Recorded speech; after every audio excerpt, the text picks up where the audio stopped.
Here we are again, another Fighting Irish Faithful podcast. uh, yeah, it's funny. I am excited to podcast, but like within the context of where we're at now with the season, it's just kind of like, all right, we'll roll through the rest of the season, and we should finish the regular season 9-3. It should have been 10-2. Than the Clemson game, but like. And I don't want to say oh, the next two games are in the bag. I mean, they should be. But it's so funny. It's like I went back and listened to the end of the Clemson, or right before the Clemson game, and we were just like all super high and yay, let's go. And then here we are, we lose to Clemson, and we're about to play Wake, then a crappy Stanford team, and it's just like kind of like ho hum. And a lot of the conversations on Twitter are like, maybe it's time we start, preparing for next year and see more Angeli and stuff like that. And I'm sure we'll talk about that tonight. But anyway, before we get into all that, thank you for joining us. This is the Fighting Irish Faithful show. Going to do the Wake preview show here. Volume 113 of all time, season 4, episode 27. Tonight is November 14th, 2023. I am joined by my co-host, Red Snapper 9098, West Coast Irish. How you doing? I am doing well and looking forward to seeing you on Friday night, brother. Exactly. I'll be making the pilgrimage back to South Bend, stopping, getting picked up by you, and then we'll trek up. I was going to say you're coming to my house first. You Yeah. But yes, Red Snapper and I will be there, and so will our folks, which is going to be kind of fun. I'm trying to think. I think the last time they were at a Notre Dame game was probably, was it 2019? No, 2017. I'm pretty sure that's when it was because, didn't they go earlier this year, or was that last year?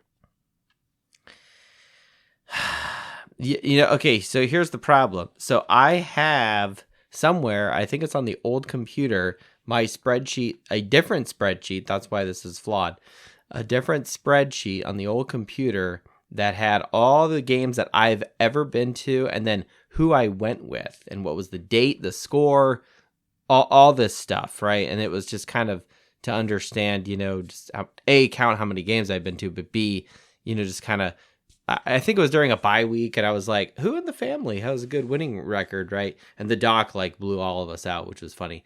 I think she only had she only had 2 losses to her name, or maybe even one, right?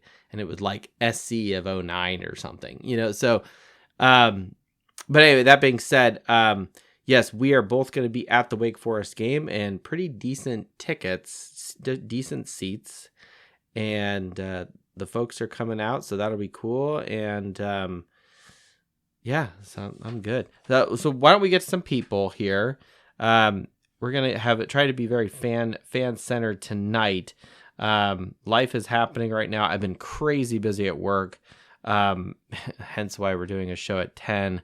And then I've got a toddler that just wants to play and stuff, and that's honestly that's a priority. So let's get to Adam here. Invited you to speak at Colts Fanatic 09. Welcome to the Fighting Irish Faithful show. Are you excited for the Wake Forest game? Adam, you're on mute. Hit the pink button, lower left-hand corner. How's it going, guys? Yo, man. Hey. I am just getting jacked up, drinking monkey shoulder scotch to get excited about this Wake game. Nice. I'm just getting off work. I'm on my way home driving. But I will also be at the game on Saturday. Okay. So I don't know if you guys do any kind of tailgating stuff like that, but okay, definitely wouldn't mind stopping by. Perfect. So you're teeing me up here. This is fantastic. We will be in the Joy slot. Specifically where, don't know at this time. We'll probably roll in after 10 o'clock in the morning. given the drive and otherwise we have to get up crazy early, and I don't want to do that. But yes, we will be in the Joy slot probably around 10. We will be tailgating, tent, grilling, whatever. Feel free to stop by. And we'll definitely publicize where it's about by the flag. So okay. Yeah, it's about a 3-hour drive for me, so I'll probably leave.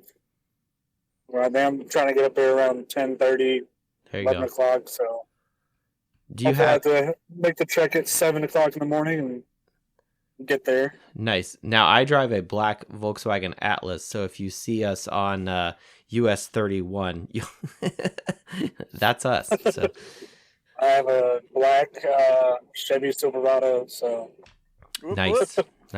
We'll find each other probably around Kokomo. So we got Wake coming up. It's a home game. Now, when was the last time you were at a home game? Have you been to multiple this season? Last home game was 2019 against UFC, the night game. No shit. So we've already been to a game together. This is great. All right, and we won that game. So yes, good. So it's been a minute for you. Now, did you have these tickets already, or did you recently buy them?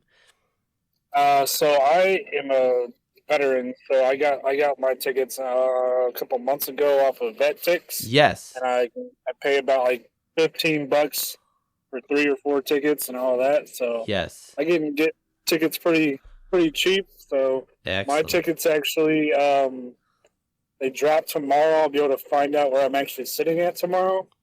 So all right, no problem, man.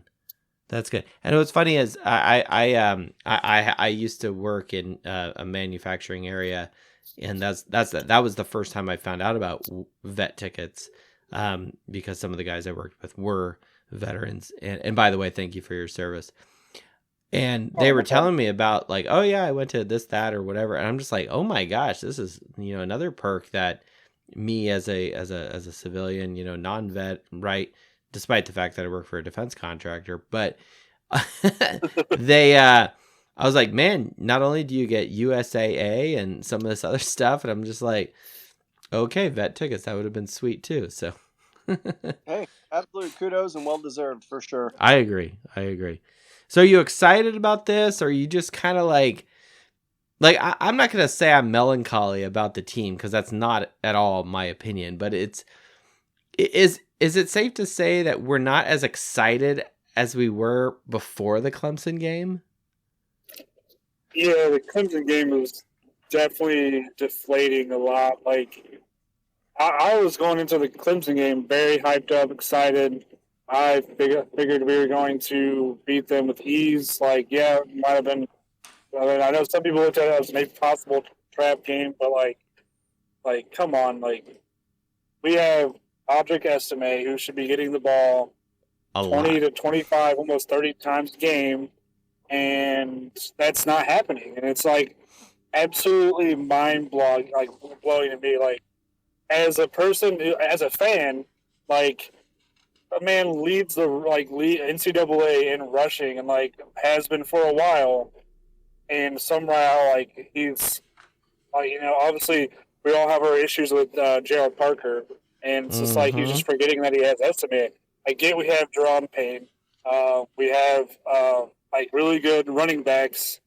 But like still, our offense should run through Estime and then, open up the play action pass and stuff like that and then go from there. But like we just can't give him the ball. And like during the first half of the game, he was ripping off like crazy ass runs. Like he had that run where he literally he had the hurdle, and yeah, I was literally tweeting out pictures of Bo Duke sliding across the General Lee. This is the kind of level of my excitement. And then in the second half, we don't see him. I think he accumulated 5 rushing yards. 5 freaking yards. Yeah, I did the 5 freaking yards. Personally, I'm trying to block it out of my memory because I just get angry and we won't. Exactly. I'll have to call in sick tomorrow. I'll just put it that way. Luckily, I'm off tomorrow, so yeah. Well, that's good. That's good. So that's the challenge before us now is like, okay, we're clearly stuck with Parker now. Whether he retains his post going into next year is to be determined. I don't want to write him off, but in the statistical piece, maybe we'll get to it and we'll do a quick impromptu show, later in the week. Who knows? But there is a statistical piece that I've been very interested to do, but it's going to take some time to break down Notre Dame's offense and disassociate the first 4 games or the non-Power 5 teams from it. I haven't decided which, but probably the first 4, because definitely the complexion of the offense changed dramatically going with the Ohio State game. From Ohio State to the present, it's been completely different. And sure, there's a quality of opponent factor. Could it be just teams are scouting us and now we have more film? Are people stealing signs left and right? Whatever. Where's those Michigan guys at? I mean, clearly we're not America's college football team. If anyone's reading that nonsense, like that I don't really, I don't want to say I don't get along with Ohio State people, but there was an Ohio State guy, and me and him were talking about that today, and how one of the senior people in our area at work is a Michigan guy, and we both look at each other and we just shake our head like, no, not America's team at all by far. And to flip that, I don't think either of us think like our respective schools, Ohio State or Notre Dame, is. If anything, Notre Dame is maybe a little more with a wider breadth just because there's so many avenues into Notre Dame. But I'm never going to say it's, quote, America's team and have that, audacity and arrogance per se. I think Notre Dame arrogance is already as big enough as it ought to be. But like, that's kind of the beauty of college sports and college football. It seems to be very regionalized and localized and stuff. And look, if you're a Michigan fan, Jesus loves you too. But at the same time, it's like, just whoever's making up this bullshit is just being apologetic for Harbaugh and where they're at, this season. Because honestly, if they weren't undefeated, if they didn't have a shitty strength of schedule, and they weren't, getting, college football playoff talk right now, and I'm not to say that, they don't deserve to be there. That's not what I'm saying. I mean, for crying out loud, Sagarin has Michigan at number 1. Okay, you can't fake, that math into that algorithm. So, if anyone's curious, Notre Dame's still 12th in that. Notre Dame is actually ranked above Washington State, a team that's undefeated. Notre Dame is ranked 12th in Sagarin. Washington is 13th. But we have a better strength of schedule, and we played more teams that are ranked in the top 25, top 30 of Sagarin. Anyway, well, Adam, anything else? We got a ton of people here. We want to try to get to people, especially some of the people that I know are like Adam Dowling or Wookie or some of these other guys that I know are on the East Coast. Nope, nothing else for me. I mean, I do want to see more. Still want to see Hartman at quarterback, but I mean, I get it for the future. See what you got, but I mean, I don't think since we lost to Clemson, I don't think any game's an actual gimme to be like 100%. Let's just write them off and we're gonna win. But who knows? So I think he's like the better shot at quarterback, regardless of his struggles. Yeah, you can bring up the whole Louisville game where in the past, even at Wake Forest, he threw a ton of interceptions against them when he was at Wake Forest and everything like that. Ooh. But hopefully, it's not another crazy game. Hopefully, he comes out, plays well, and wants to beat the crap out of freaking Wake Forest, and that's what we do. Yeah. We need to beat the dog shit out of freaking Wake Forest. Put the other team, put the Clemson game past us, move on, and then once Stanford game comes on, beat the crap out of them, and then hopefully get lucky and get a bowl game. But other than that, thanks for having me on. I'll stick around and listen, and then I'll see you guys on Saturday. Yeah, Go that's Irish. right. Yeah, go Irish. Thank you, Adam, so much for joining us tonight. Really appreciate it. And yes, looking forward to meeting you in person and anyone on Saturday who's going to be at the game. I'm pretty sure Adam Dowling will be there. Anyone else? There's quite a few people we've heard of and talked to that are going to be there. So please stop by. We're incredibly handsome, but very approachable. So. All right, Adam, thank you so much. All right, we'll jump to Jeff because he's actually requested to speak. Adam, I don't know if you're just sitting in bed quiet and falling asleep to Red Snapper's soothing voice. Oh, Jeff, how are you, man? Hi, Jeff. what's going on, guys? Welcome back Man, to the it's been a show, minute. brother of Dos Leprechauns, member of the Dos Leprechauns universe. It's been a minute, boys. I apologize for being absent the past Why are couple you weeks. apologizing? Have you been on other podcasts contributing? Not a chance. All I right, was at- so your excuses are better than others. yeah, I was at a wedding last weekend. And, Who gets drunk. married at? I don't know. Wait. That was a bye It weekend. was a bye week. No, It no. was a bye week. Clemson weekend. As I'm What? watching the game on my phone in a pew in a Catholic church, watching Notre Dame. Felt like the stars were aligning there. Was We it a go down full-on mass, or was it just the rite of marriage? a wedding, full on Catholic mass. Yeah, I can't bless that with I'm holy water. I'm watching, and second string run back just run through our defense like it's nothing, and I am just pissed off for the rest of the day. But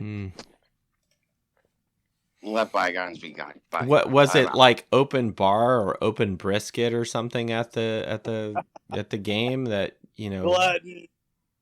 The food was. I mean, the food was good. Okay, The food was that's good. I At barely least ate I- any of the food at my own wedding. Red Snapper's wedding was legit. You guys had the taco bar. That was legit. Yeah, but I got vegetarian tacos. We had the That's right. nieces and nephews. Yeah, your niece. make That's right. tacos for my ex-wife and I when we got married, and none of my tacos had any of the taco meat. I had That sucks. one potato taco and I had 3 tacos of condiments. That sounds miserable. You're So like, it was I a paid for great- nothing. It was a great reception. It was a party just like we wanted, and you know that was my last complaint, and I was- only so. I heard that was not your last complaint, but that's Well, moving it on. was We're moving on my now. We brought ex-wife- Jeff on here to Excellent. talk. at least you remember most of the wedding. I was at the point where I didn't. So moving on. So I barely had any food or drink. I think we had we took shots of like Jack Daniels or something. I guess we had some drinks before the Yeah. wedding during We like had a beer. photos and shit. Yeah. Anyway, I had a personal buster just bring me beers. Like I would like call him out like I just want that. hands raised. Yeah. We the show needs an intern here to just make sure the scotch is full, right? Oh, Like- especially for you, like- Big Joe. I mean, yeah, you hear the ice. I have to rattling. bring the bottle in and pour it myself. You know, like geez Unbelievable. whiz, you know, Oh, just God. cross I must bear. Hey. Unbelievable. All right, let's talk Oh, about football. All right, enough of, Let's talk of football. tacos and weddings and whatever. All right, so Wake is. Can we be positive about this, or like I'm generally consider myself a positive person. I don't want to Sure. be like let the disappointment, and it is disappointing. And if people want to be upset about Clemson, they are totally enabled. Like, go listen to our post game show. We were not happy. I had a wonderful rant about the second half and our lack of rushing, and our last 6 possessions, and I already feel my blood pressure rising, talking I about think how every third word of mine was bleeped out if there was a bleeper. it was so it was so fucking terrible. And Parker was not fired, all right? So we're stuck with him. I am convinced through the end of the season, maybe before the bowl game he'll be let go. I don't know. That'd be pretty bold. I don't it's not like, which will segue to this. It's not like Boise State, who completely dismissed Avala as their head coach, okay, mid-season. And last year, they had a halfway decent record. They had a better record than Notre Dame.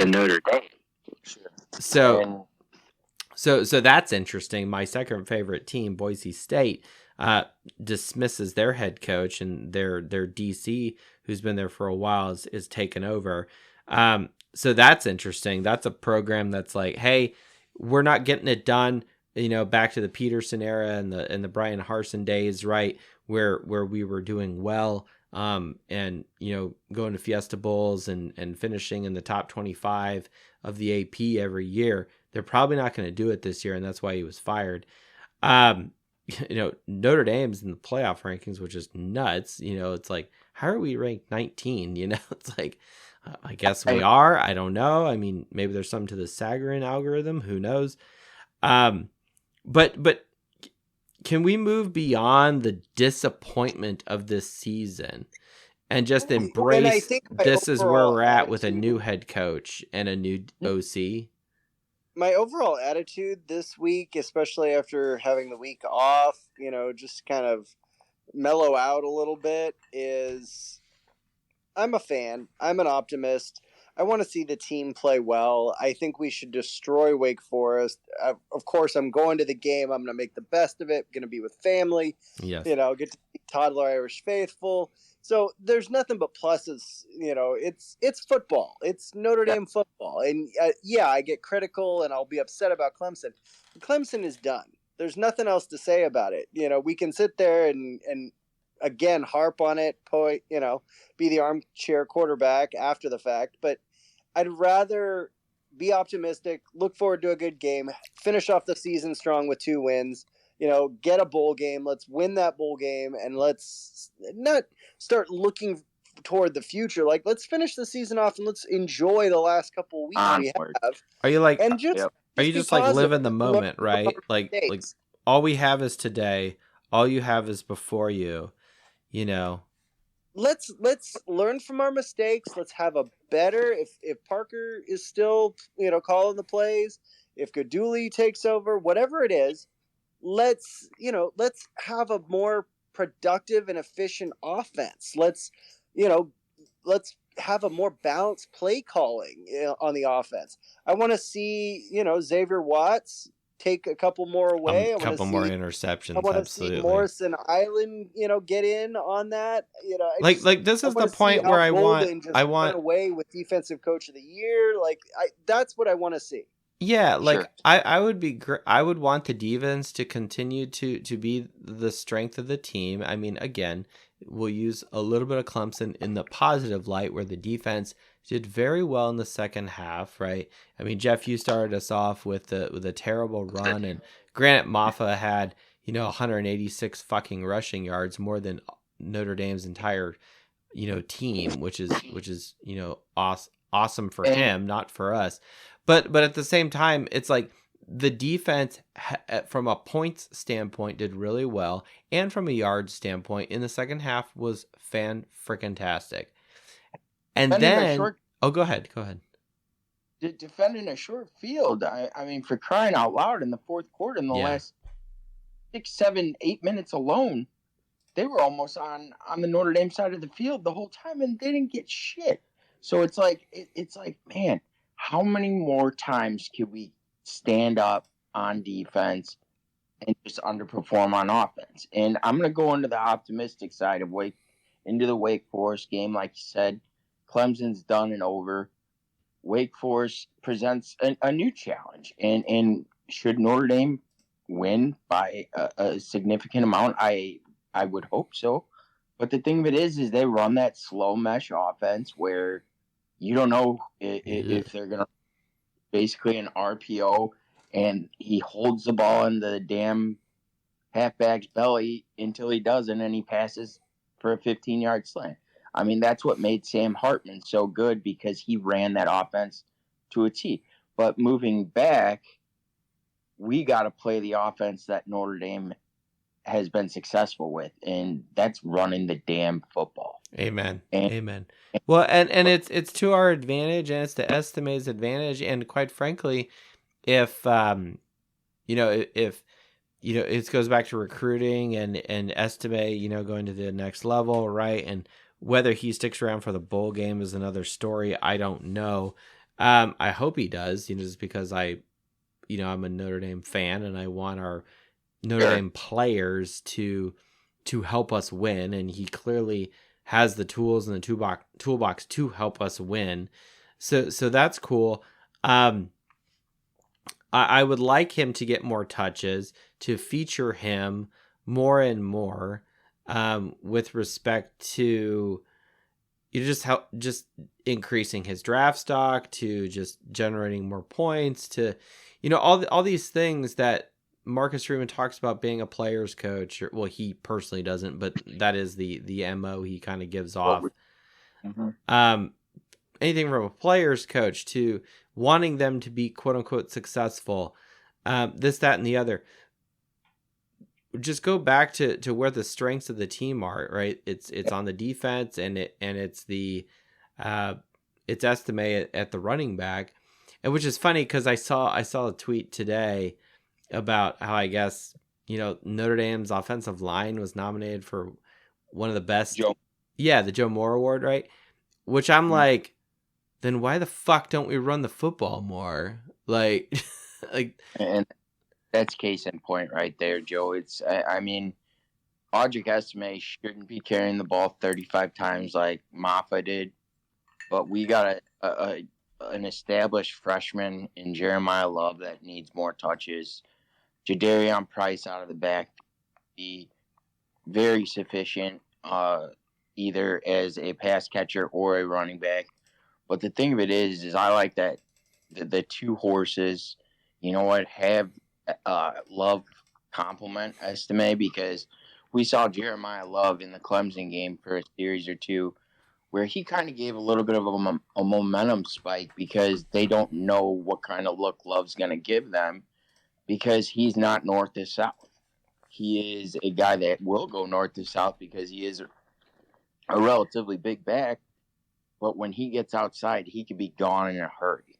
So I don't know why we're getting away from that, especially when you have one of the top two left tackles. I'm biased. He's the top left tackle in college football right now, and in Big Joe. And Blake Fisher, who has struggled this year on the right side, but he showed good signs. And I mean, in those middle three positions between them, it's like a coin flip right now, because we got Corral in protocol.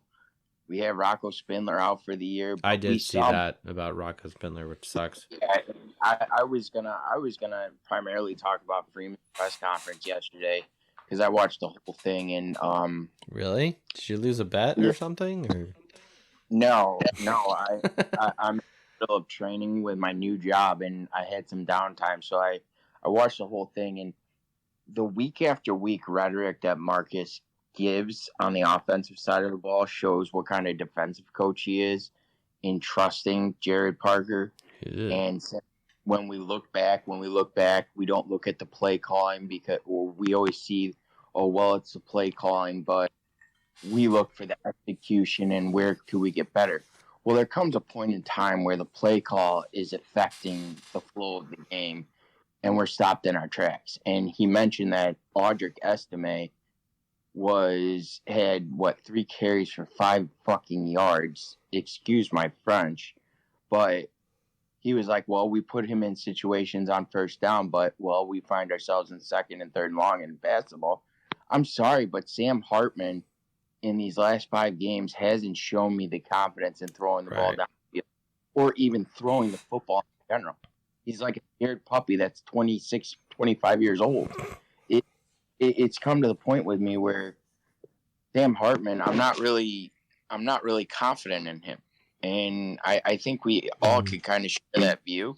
And yes, we do want him to shine in a Notre Dame uniform, but I think the time's up with Sam Hartman, and I might be a bad guy for saying this, but he's going to continue playing quarterback, but I don't want the game coming down to Sam Hartman's arm anymore because we've been failed. And that's true. Like, like if you go back even to the Duke game, right? It was really his legs that got us on the 4th and long, right? Which is great. It makes a great highlight film. But let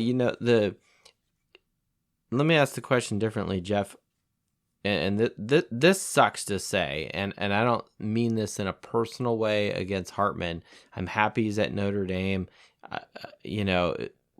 Expectations are really high when he came in, and the way the season started, continued to be high. But as the season has gone on, the evidence is very clear that, against better teams, against Clemson, against Louisville, etc., he just hasn't been the hero that we wanted him.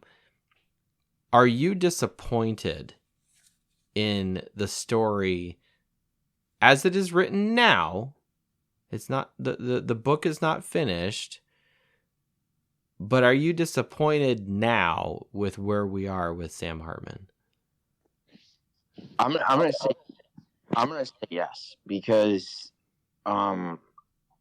it felt like I'm falling into the trap of we were advertised with this almost godlike figure coming out of Wake Forest, and you look at his numbers, you look at his passing numbers. Yeah, the propaganda department at Notre Dame was like, "Oh, more passing touchdowns than anyone else in the ACC history," and all this other bullshit. And it's like, that doesn't really matter. No, we failed to see 0-4 against Clemson. We failed to see a losing record against Louisville. We failed to see. We even saw it, guys. We even saw it at Pittsburgh throwing 2 picks. Now, granted, one of them was tipped, but it was a hell of a play by the linebacker. Yeah. And the other was a. I mean, it still ends up on the stat sheet, right? It's just it is what it is.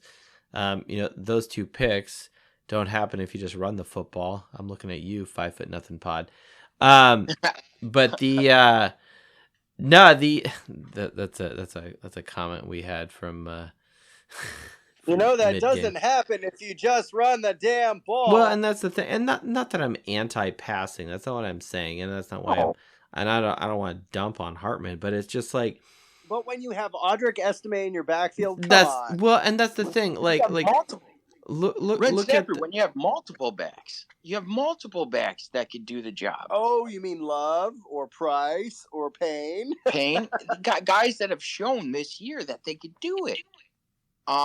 Payne is probably like off my list, and even Price, but like when Love gets the ball, I think there's going to be something positive coming out of it.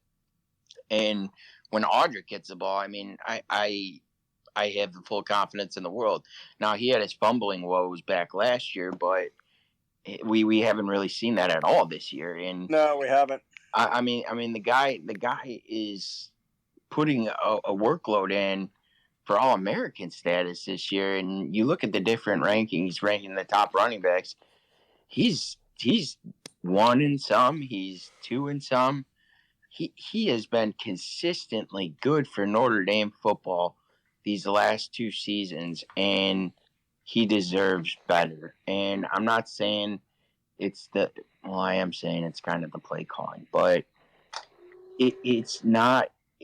It doesn't give him the proper recognition he deserves, as well as our offensive line. I mean, our offensive line struggled in a couple games, but when they allowed Audric to run the ball and to run the ball continuously, our offensive line showed up. USC in the short field, and even Clemson in some spots where, I mean, if you looked at that, the Sam Hartman touchdown run, Sam had all the world to pass and then booked it. So it was one of those where I really think that our offensive line needs a little bit more credit, moving forward because of the adversity that they faced.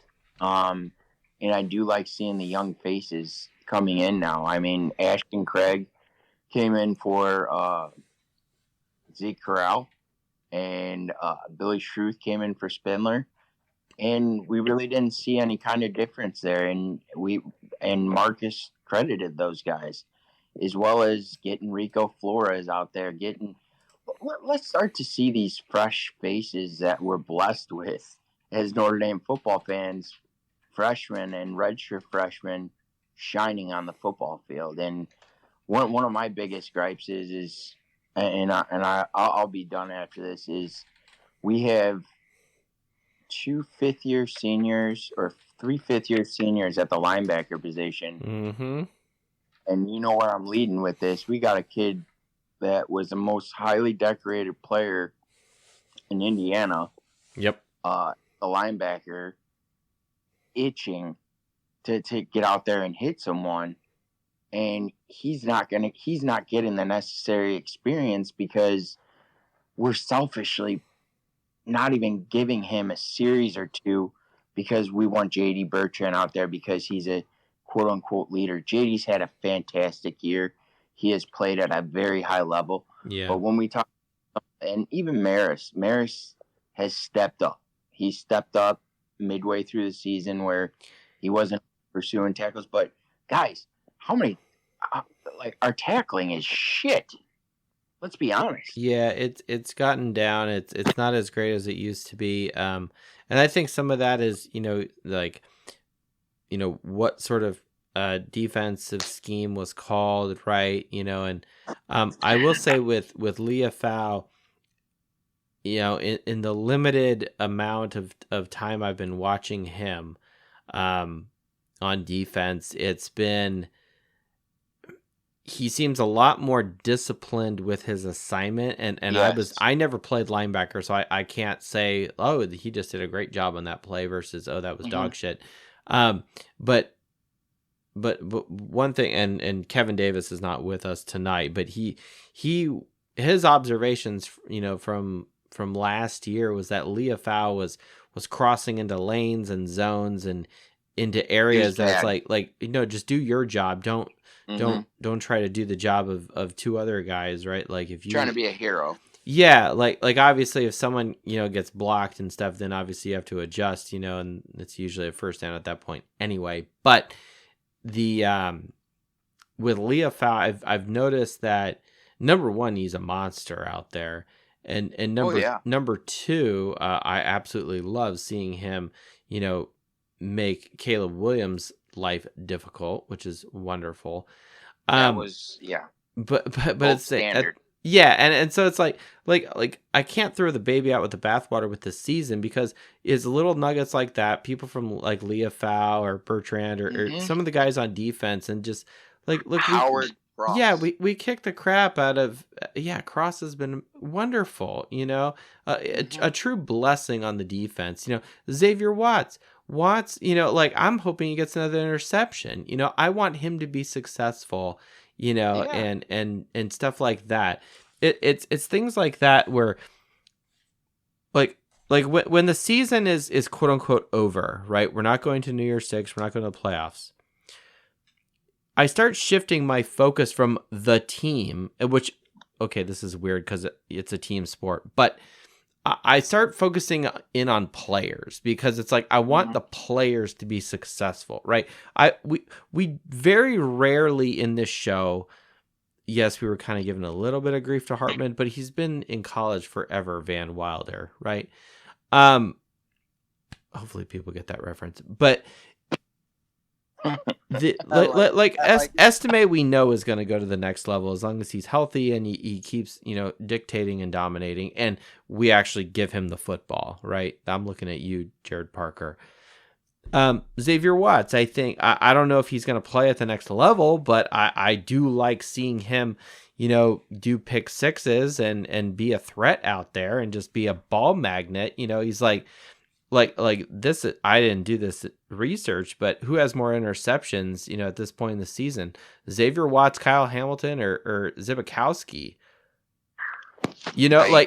he has now moved into, I don't know if he's quite Harrison Smith level, because I don't know if anyone will ever eclipse Harrison Smith as the overall, like if I had to pick a safety for Notre Dame, without any doubt in my mind, it's Harrison Smith.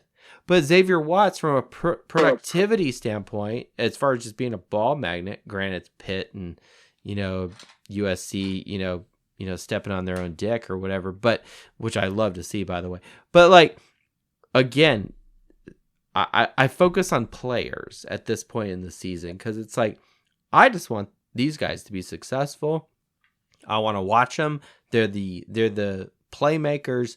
They make the game exciting, and encourage me to stand in the stadium when I see the players get a rise, and I want to cheer for them. I want to cheer for everybody, but these guys especially, who are getting the job done, who make the play sheet, make the stat sheet, and help put points on the board or limit points by the opponent. That's the kind of stuff I'm talking about. And we could either be negative and say what we don't have and what we're not going to get, but you know what? I'd rather look at it the other way at this point, because it's like, look, we're not going to a New Year's Six. It's the definition of a day if we keep looking back. Yeah, like I was in Nashville this weekend. Doc had a conference, and me and Todd the Irish Faithful, painted the town red. Those pictures too, by the way. It was really orange, is what you guys were painting it. Yeah. We there's a Dukes of Hazzard museum that was dope. He just wanted to play with every single little toy car in there, and he actually started opening a box of one. I'm like, oh no, put that back. We spent way too much money, but no, like, yeah, Nashville isn't a sweet town, and there's so much I would love to do there, but you can't really do well with a 2-year-old. So I'm like, and then the doc's pregnant. She's 7.5 months pregnant. So she's like, I've been sitting in a freaking room all day. I just want to like put my feet up, relax, and order room service. I'm like, that's fine. It's probably about the same amount of money we're going to spend if we go out. So, and the hotel knows this. So, but like where am I going with this? We're in Nashville, and I was reminded of, well, it's not as bad as 2014, guys, where the season completely, exploded on us, right? God forbid, please no. Where's my scotch? But I was in Nashville. That's where the Music City Bowl was. That's where the world saw Malik Zaire in all his glory, and one of the best coached games I've ever seen by Brian Kelly. And yes, I'll repeat that. The Music City Bowl of 2014 was one of the best coached games I saw Kelly do at Notre Dame. I wasn't there, but when we were in Nashville and I saw the stadium, and I was like, I started thinking about like that season ended on an extremely positive note, despite the fact that it started really high and then got real shitty real quick towards the end. And then it was just like, okay, we're just going to kind of trudge through the rest of this. I don't want to have that attitude. And I had to like check myself this weekend and say, no, we still have 3 games left, 2 of the regular season, our last home game. So let's go out with a bang. Let's embrace it. And then let's go out to Stanford and chop down the trees. Which, by the way, order your shirts from Dos Leprechauns if you want a chop down the tree shirt. See, Jason, I do plug the whammy swag store. There we go. All right, Jeff, we're gonna jump to some other people. I really appreciate your contributions. Any final thoughts that we need to be left with? Xavier Watts is what makes him even more special is he's a converted receiver into safety. There you go. That's the beautiful thing about Xavier, and he's been a Notre Dame man through and through. He's been through the adversity, and he's going to go down as one of my favorites of this year because of what he's done from a productivity side and from a leadership side, because going into that safety position, we didn't know what we were going to get, and we ended up getting blessed with a solid safety in Xavier Watts. But I mean, we've had other guys who started as receivers be converted over to defensive backs, and Pat Terrell is one of those names that stands out. So I'll see you guys. Well, I'll text you. I'm gonna be at the game with my old man on Saturday. We got to get a list going. All right, so we got Jeff, and we got Adam. That Dowling guy's at every damn game. You can't miss him. Yeah, that's right. Well, he's really tall too. Nice. I don't think Mrs. Dowling will be there. It'll probably be too cold for her, but that's fine. It might. But hey, it's supposed to be sunny, boys. So yes, I did see that the weather was going to be decent. So maybe Mrs. Dowling will be there. Who knows? All right, Jeff, thank you so much. Have a good one. All right, Wookie, you are on as speaker. Go straight into it. All right, so we're gonna first start off with fuck Michigan. Nice. I was the first fuck one Michigan. To do it. That is the I'm toast gonna be of the the night. second one. Yes, sir. And I just gotta say about the Wake Forest game, our OC sucks, and well, I'm not keen on Freeman calling plays. Let Sam call the plays from the line. Let's do it up. Let's go. Yeah, that was your position earlier. Like which I don't think you're wrong at all when you say that. Like, and that's what's kind of funny. Like, and I did not do. This is how busy I've been.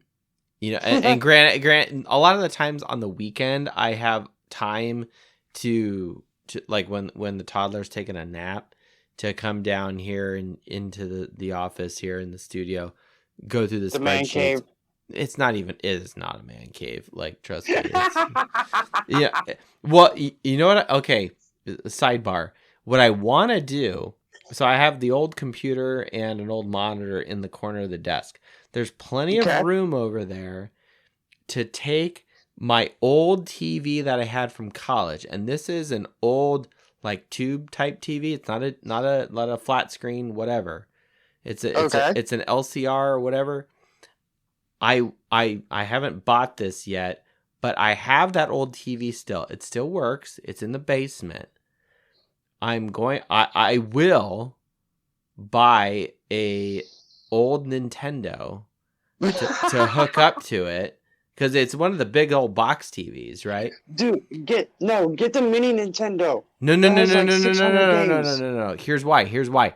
Because if I get an old original with because all you had to do is replace the You're pin. looking for Duck Hunt. That's exactly it. It's Duck Hunt with the zapper, because the zapper only works on the old TVs, and like the dock's mini like Nintendo has that. You can get that attachment. no, you have to like put it. You have to like turn it into a Wii basically at that point. It's not the same. It's not the same. Like if I had my way, listen, Wookie. If I had my way, we'd have fucking 8 tracks out in the garage when I'm working on the cars.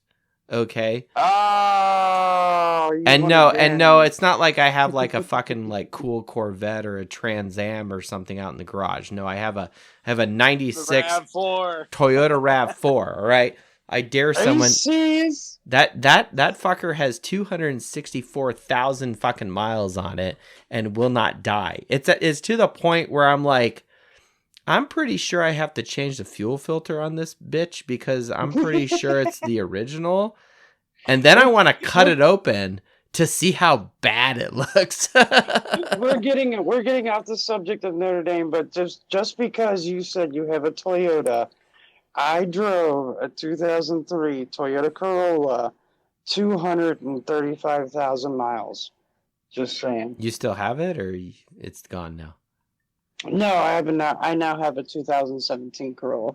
Oh, That's okay. at 130. Yeah, there you go. But No, I had to go. Those things don't die. Like every time I go to like the auto parts store or whatever, and they're like, "Oh, what are you driving?" I'm like, "Oh, it's a RAV," and they're like, "Yeah, those things don't die." I'm like, "They don't." Like, it's just all you have to do is change the oil. Yeah.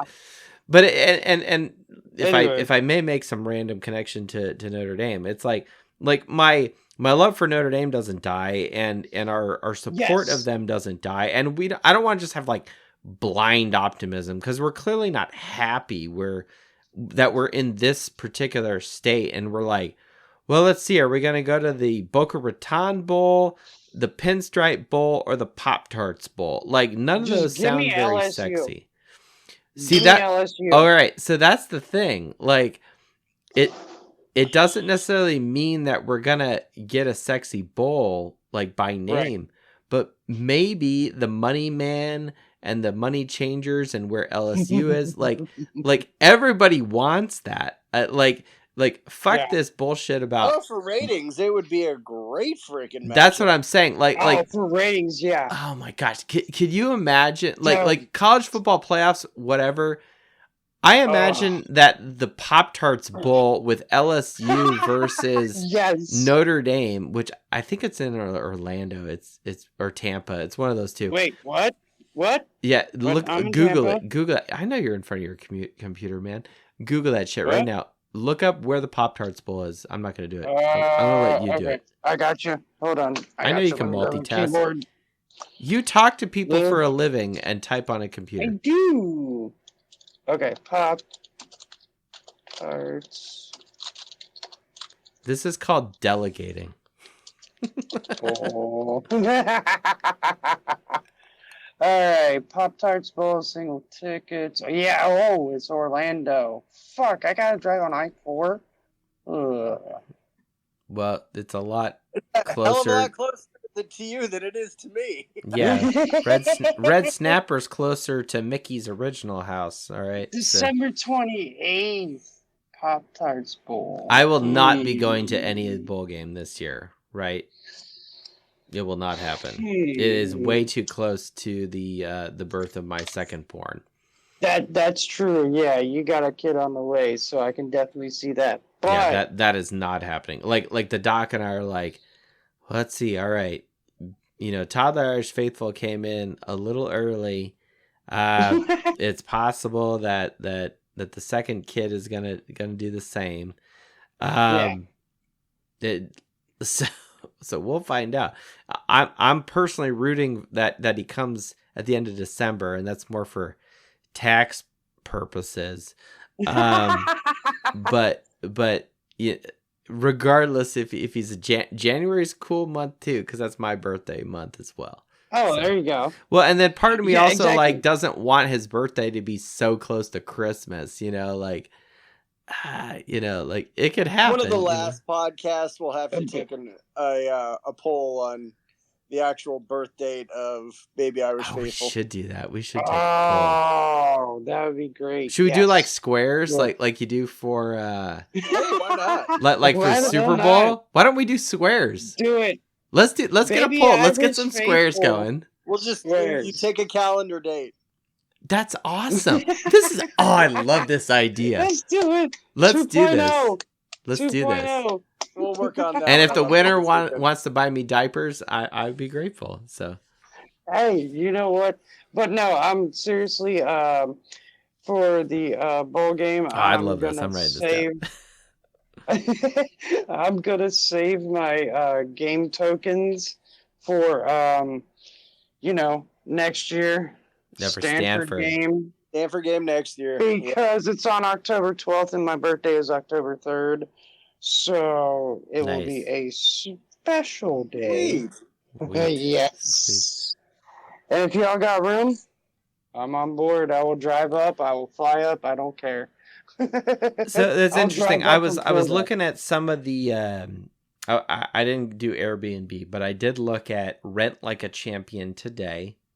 It's a legit place. It's a legit site. There's a couple of houses, and I've driven by them, not far from campus on the south side off Angela or whatever, that you can rent a house and that fits a lot of people. Now I ran the numbers, after taxes, fees, and all that stuff, divided by the occupancy rate, and it was, I think, comparable to what we would spend at a hotel. It was like $300 plus a night. So I'm a little like, I don't know. Like, so, but what I Maybe will say 2 nights, this, maybe. so here's the thing. There's pros and cons to it. Yeah. The pros are, number one, we're all together.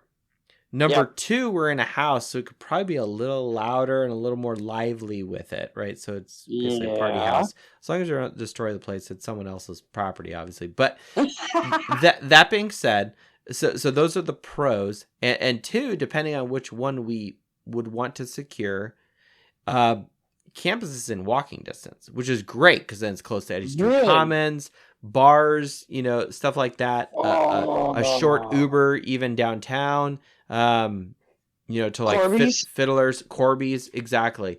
I've actually never been to Corby's, which is interesting. What? You never been to Corby's? I also haven't been to the I haven't been to the Linebacker either. So I'm a bad fan. I haven't been to. I run a podcast, but I haven't been to Corby's. All right, put that on a shirt, right? But anyway, so those are the pros. The cons is the price. Or even quote unquote sharing space with other people. So now Adam Dowling, I hear, has a decent house that has Christmas lights on it already. Or are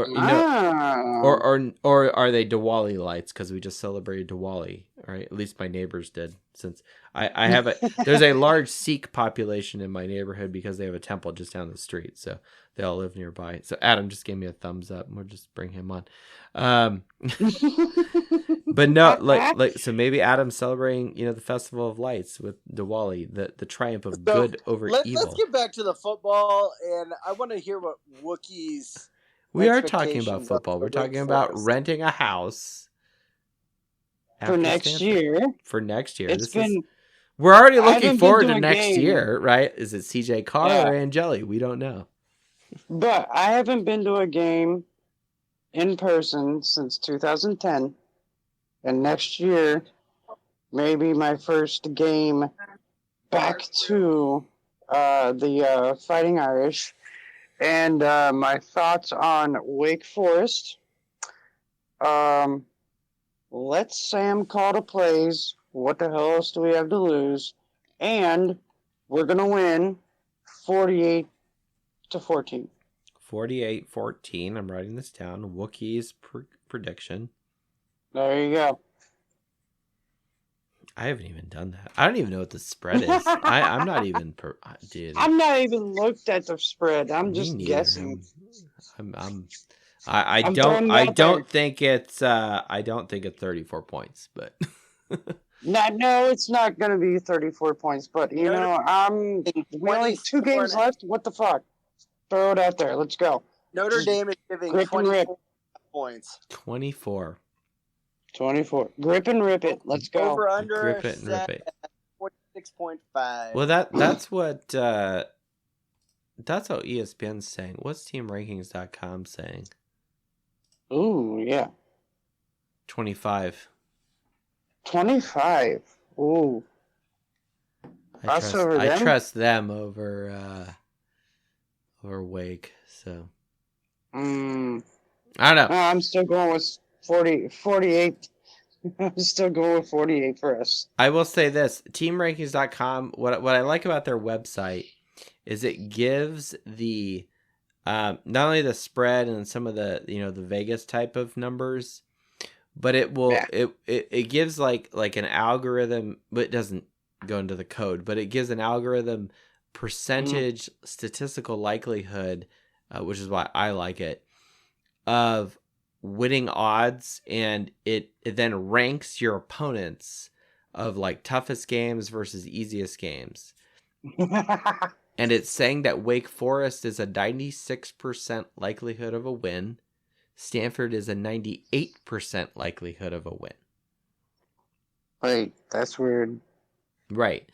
So I mean, and Stanford, they've got, what do they got? The Sacramento State coach that's now their head coach. So so they're growing, they're like Navy in my book. Like we start with a coach and we end with a coach it's both their first year, at this level, with they've got some challenges before them. So good luck. Can you add in Michigan in that? Michigan, like the thing with Michigan. Here's the deal with Michigan. They have good players. It is still Michigan. They have the ability, and for them, and also academically, it's not trash. As much as I don't like saying that, it's not a terrible school. Now, it's not Notre Dame, obviously, but it's not trash. Program. Okay, and it's Ann Arbor and some of this other stuff, but like, oh, fuck Ann Arbor. yeah, Ann Arbor is a whore. I've seen that on a shirt. But but anyway, the I think with, I mean, I hate them, obviously, Michigan, but like they are my number 2 hate team behind SC. Miami's third, if anyone cares. Ooh, the convicts. No, fuck Miami. That we can go into that if we want, but we'll do that. We'll save that for another do that day. later. We'll save that for the Airbnb at the Stanford weekend. I'll get real tipsy and just say, "Let me tell you another thing about Jimmy Johnson, that son of a bitch." You know? I don't give a shit if he's on Fox in the morning on Sundays. You know, I don't know. Okay, but the with Michigan, like they have good players. They to which I wish she would jump on. Kayla, I follow her on Twitter. She had a great tweet. It's totally like something that I would break down, or 5 at Nothing Pod would break down, where like this is all this bullshit around Michigan being quote America's team, and Michigan has more wins than anyone else, this, that, and the other. And she broke it down with like the Green Bay Packers. I'm assuming she's a Packer fan or whatever. The Green Bay Packers, the Green Bay Packers have averaged X number of wins, you know, per season since their inception at, you know, whatever year it was. Then she did the same math with Michigan, where it's like, okay, they started playing football in 18 whatever, okay, they had the more wins, and so here's their average, and it was less. And she's like, right, they only have more wins because they've played longer than anyone fucking else has. It doesn't mean they're necessarily better. Now, what I will say, this is not to be an apologist for Michigan, but in the last 2 years, they have been good. Okay, they did make the playoffs last year. They did make the playoffs, right? It was nice to see them lose. Tainted. But my whole point is like seeing Michigan lose makes me happy. Yes, and I'll be rooting for the Buckeyes. I really will be. You know, like it has nothing to do with Notre Dame. It's because, you know, I don't usually like using transitive property logic for Notre Dame, even though I know it quote unquote kind of helps us in a way look better. But I in this case, transitive property and my hatred of Michigan overlap. So go Buckeyes in a couple weeks here, okay? Hey, you know, I'm in the same boat with you. I will never, ever root for OSU or Alabama in that same sense, unless they're playing Michigan. I don't know. It's just something about Michigan. I do not like Michigan. But for me, it's like if Michigan and like USC met, you know, ever in a I couldn't never root for any of them. That game. No, like you know who I'd root for if say it was a Rose Bowl and it's the Trojans versus the Wolverines. I'm rooting for a comet to come and blow the fucking place up. No, we would root for the referees. The referees. Throw the flag. ACC refs. Okay. It would have to be an ACC crew then. Probably. All right, Wookie, we're going to get to a couple other people here. Been patiently waiting. 5 at Nothing Pod, Coach Barcicia and Jason Lynch. Wookie, we got your prediction. Any other thoughts about Wake Forest? Sam's calling the plays. That's what you're pushing for. Yep. You want to come out to Stanford. We're excited to meet you then. We're Yes. making preparations. I've already talked this over with the doc. She's like, her response was, that would be fun. Okay. Really? Oh yeah, no, she was like all around it. She was like, That's an No approval way. well, thumbs because up. like, I mean, she's upstairs asleep right now, right? And I'm just like, Right. like she knows how much passion this brings. She Yeah. also knows that there are so many other things I've cut out of my life that true. that are not important and that really don't matter. This podcast and Notre Dame football is one of those things that stayed. Everything else Yep. got cut away. It's like Oh. like faith, family, Notre Dame football, Knights of Columbus, job, career, and mowing the fucking lawn. That's what I do. I garden too when the weather's nice. Yeah, So, yeah. fuck, My I just realized my that. BFF, Damn it! I gotta my take the BFF hoses down. roommate. Yeah, They're gonna be shit fucking for frozen. the winter. Yeah, my BFF roommate is like, just going out to Notre Dame for the Stanford game on like a week after your birthday or whatever. That's fine. And I'm like, okay, I can stay with people. I got this. But now I just got to figure out if I'm going to fly or if I'm going to drive. Yes, it's a pretty long fucking drive, man. I would. Yeah, I know it is. Oof. Yeah, look.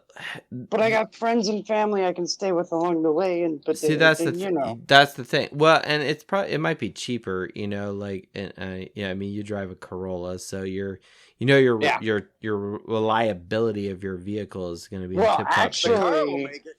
actually, that won't be a problem. Actually, I would rent a car if I were driving up there. I wouldn't take my car all the way up there. It's already got 30,000 miles on it. Yeah, no, that means You're it's just getting it warmed up. It's a Corolla. That's what I'm saying. It's broken in. You're good to go. It's 2017. It doesn't matter, man. Nah, dude, it's broken in. Just change the oil beforehand. Either if you do it yourself or trust a mechanic or whatever. I gotta change the shocks too. Damn it, dude. You're making me think. The RAV4 has had the same fucking shocks. I don't give a shit, right? Like, I don't care. We have put the baby in that car maybe once, I don't know, and it was because the Atlas was like in the shop or something, right? And it's whatever. But it's always great to get a massage when you're driving. Well, I wouldn't put it that way. Stamped point before I leave. I will see Fighting Irish Faithful and Red Snapper in South Bend next year. Amen, brother. Looking forward to it. Yeah, we are looking forward to it. I had Stevie D Irish, if anyone remembers him. He's our friend of the show who lives in the Republic of Ireland. He actually hit me up on Twitter asking about prices of tickets and things of that nature. Again, I am going to talk to the... I'll wait till after I make my donation because I'm going to do that. But...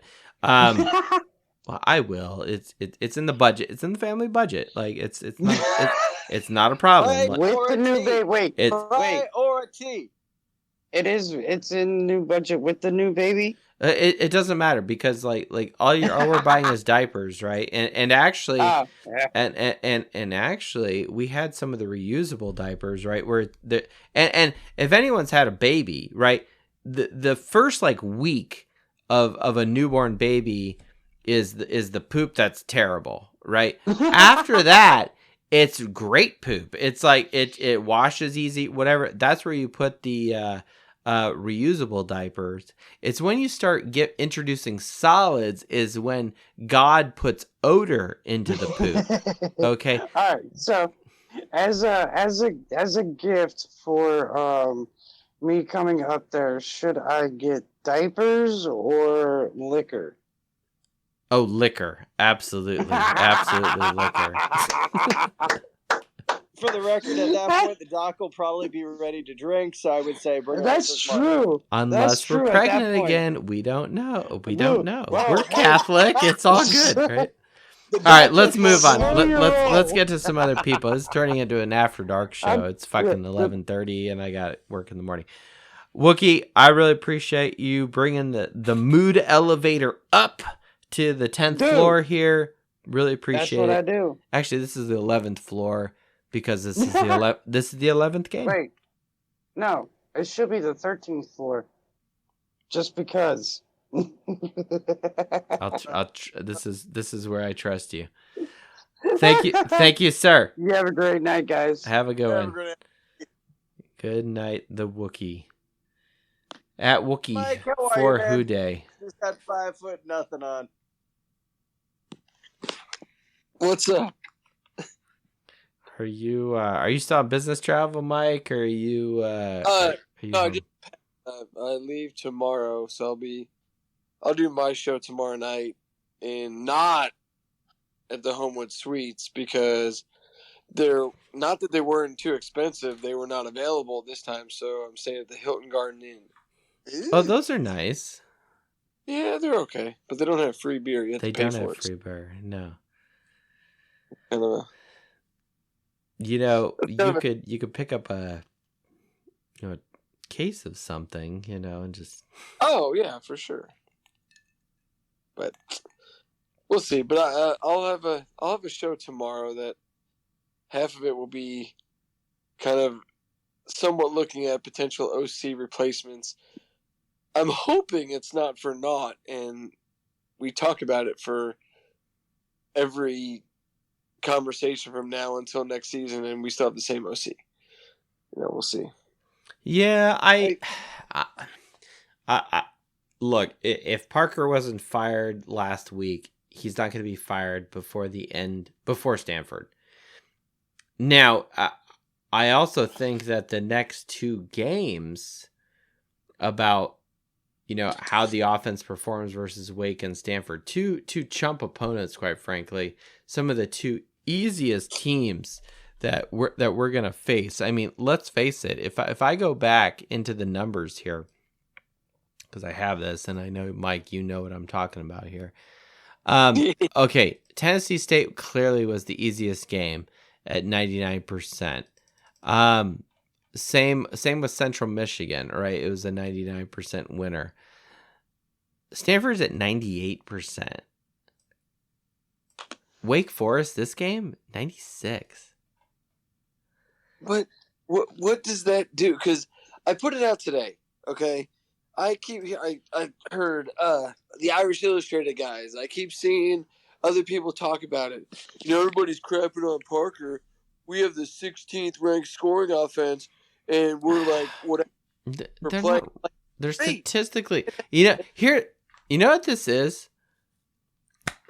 Now maybe I'm just paying attention to it more when I read this stuff because I saw that too. I'm not gonna toot my own horn too much, but what I will say is I wasn't seeing a lot of these statistics until I started podcasting. I'm just gonna throw it out there, right? This is like deep down, people who are sports writers or podcasters or whatever, in some weird way we are competing in a friendly way, not like Mike, you do a show, I do a show, we don't. I'm not trying to sabotage you here and steal your signs, obviously. But there's also things that you do in your show that are totally unique that I don't do. And there's things that I do, and it usually involves scotch that you don't, right? Which is fine. But you drank scotch when you were on the show with me, which was fun. So, what I will say is, and maybe I'm just more tuned to it now that and it's I will admit this, it's very possible that these other guys were looking at some of these statistics and numbers before I ever started podcasting. So I don't want to be too arrogant and say oh, well, I'm clearly the reason why. Maybe. Or maybe not. I don't know. We'll let them tell us that. But they won't, because they won't jump on my show, even though I've invited them. 1 minute. But the problem is, they always say stats are for losers. And What? but hold on, let me finish.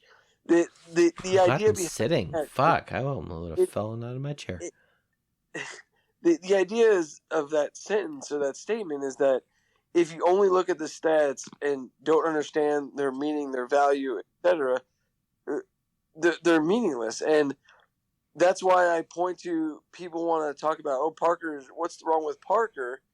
And it's like, hang on, timeout.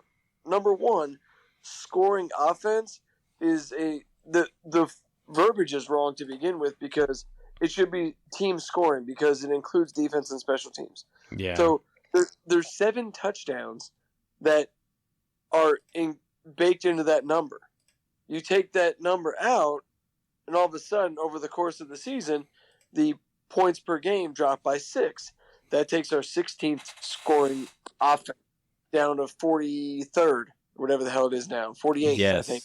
I did then, listen to your last show, and so I actually really appreciate that because that was something I was kind of hoping to do. Now, what I wasn't going to do was do what you did, which I really appreciated, that you were going to take out the defensive scoring and the special teams. I actually thought that was brilliant.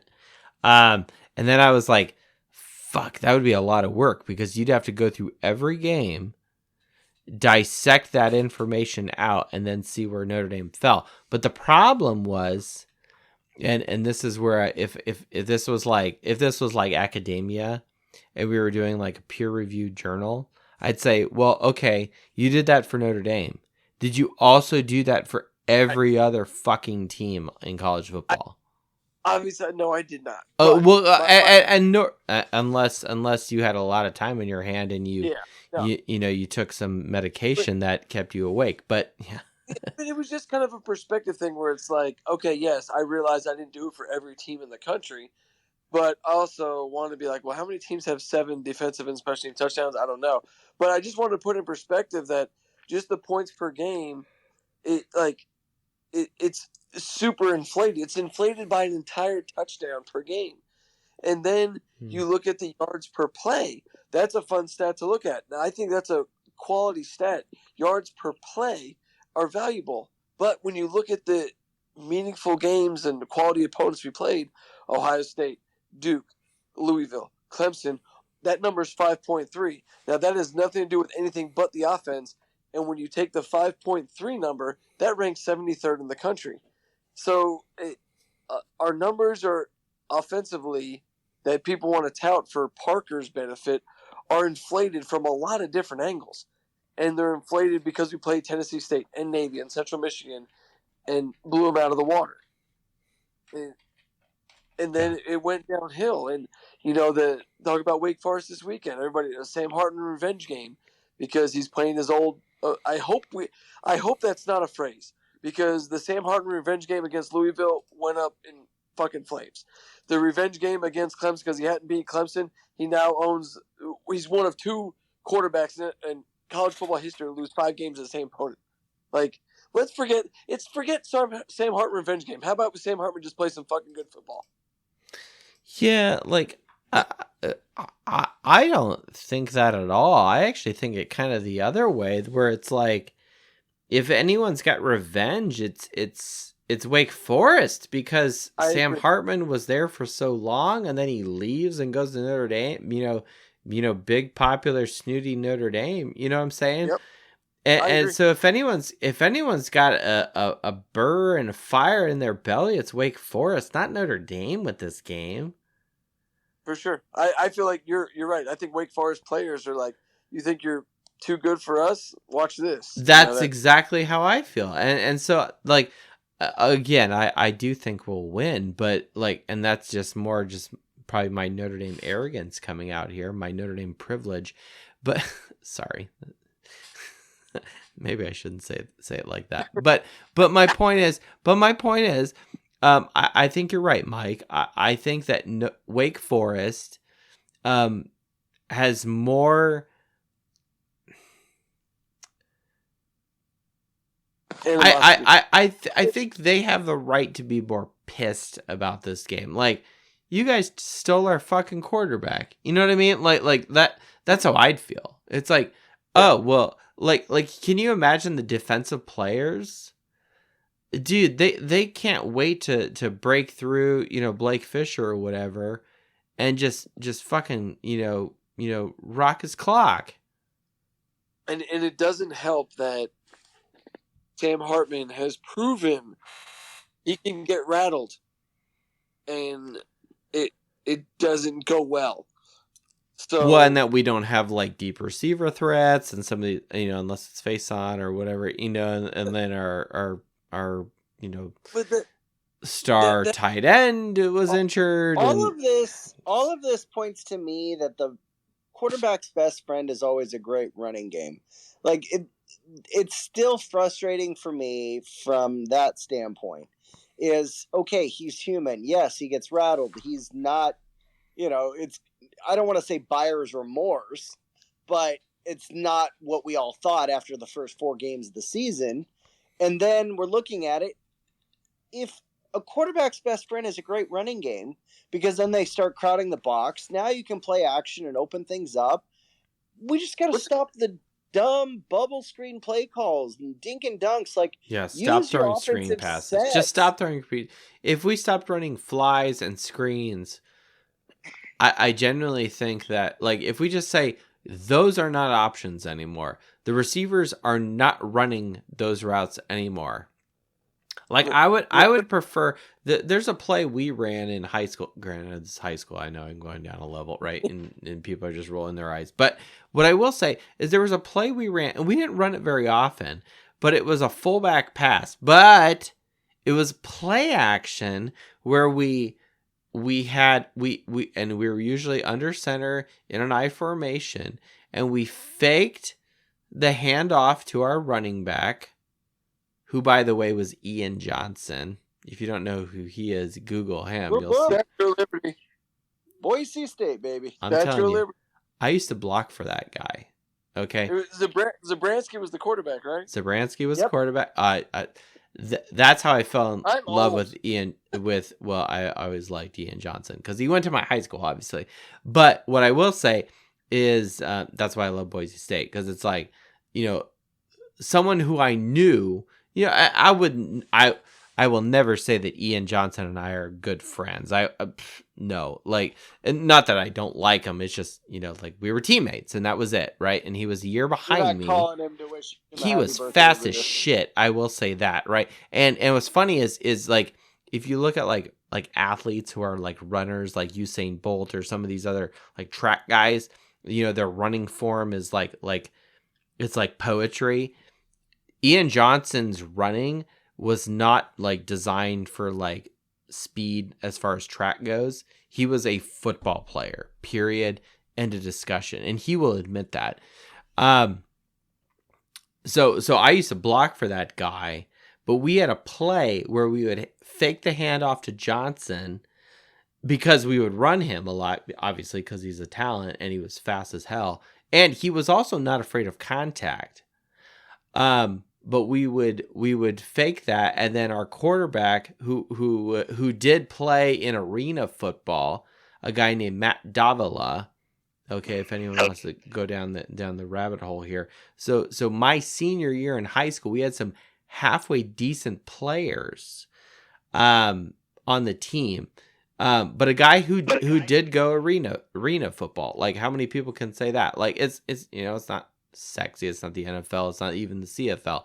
But he made it to another level that I would never have made it.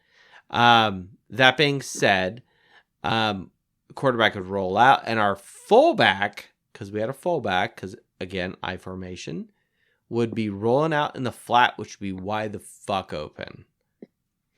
That's different because that you've established the run. We've run the ball 60+% of the time. And if we have that sort of mentality going into this weight game, bring it back around. Look, let's use Estime. Let's use the running game as a strength, because we know that's a strength. And then let the receiving and the passing game come to us. If we start with the bedrock foundation of running the football in Notre Dame Stadium this coming Saturday, I'm okay with that. If we come out slinging it and passing it and all this other bullshit, look, Wake Forest is not great on passing defense, but they're not dog shit. They're 64th in the country in passing defense. So, but our receivers are not the best. Hartman has been struggling, if I may say that. So let's run the football. Mike, back to you. The problem is you keep saying this foreign word. I don't know what language it is. You keep saying play action. What word is that? That's not so much a foreign language. It is where my heart is. No, Want to know why? Because I know it fucking works. Well, But and it here's only the problem. works if you establish a running game and you use it when it's appropriate against a team that's either cheating up or they've been exposed to it, X number of plays.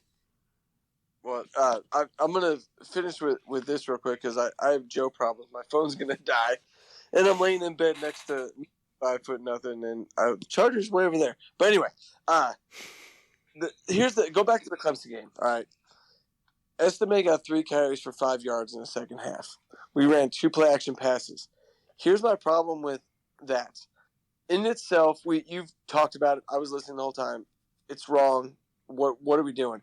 My problem is the answers that were provided to why that occurred concern me greatly. As he pours himself another scotch. Because I'm coping, with bad news. Did you hear Freeman's answer as to why they stopped running Estime?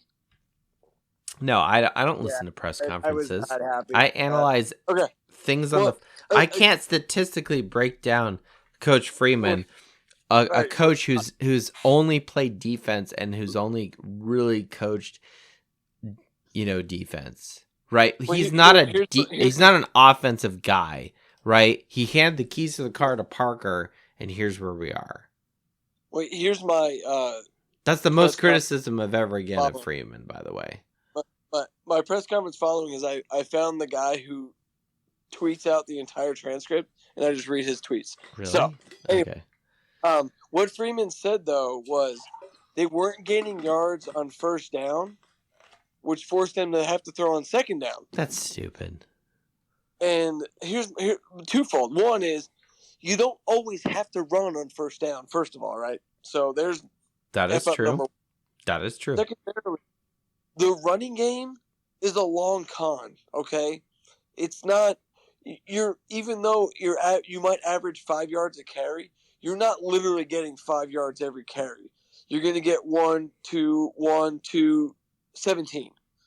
Like it not always. They get it so quickly. It was an 8-point game. Just because 3 rushes equated to 5 yards doesn't mean that's going to be the rest of the half. It made no sense. And then the play-action pass part of it, Parker was quoted as saying, well, Clemson was playing man-to-man the whole game, so that doesn't really give you an opportunity to run play-action because you're not going to fool anybody because they're only focused on the man they're guarding. I still disagree with that, even though... I do too. Exactly. I get what he's saying, but no. The linebackers aren't guarding anyone man-to-man. Correct. You can't run a fucking slant? Well, I was going to say, forget slants, crossers. What has Rico crossing routes? A fucking post corner? Crushed. But Flores has crushed crossing routes all season.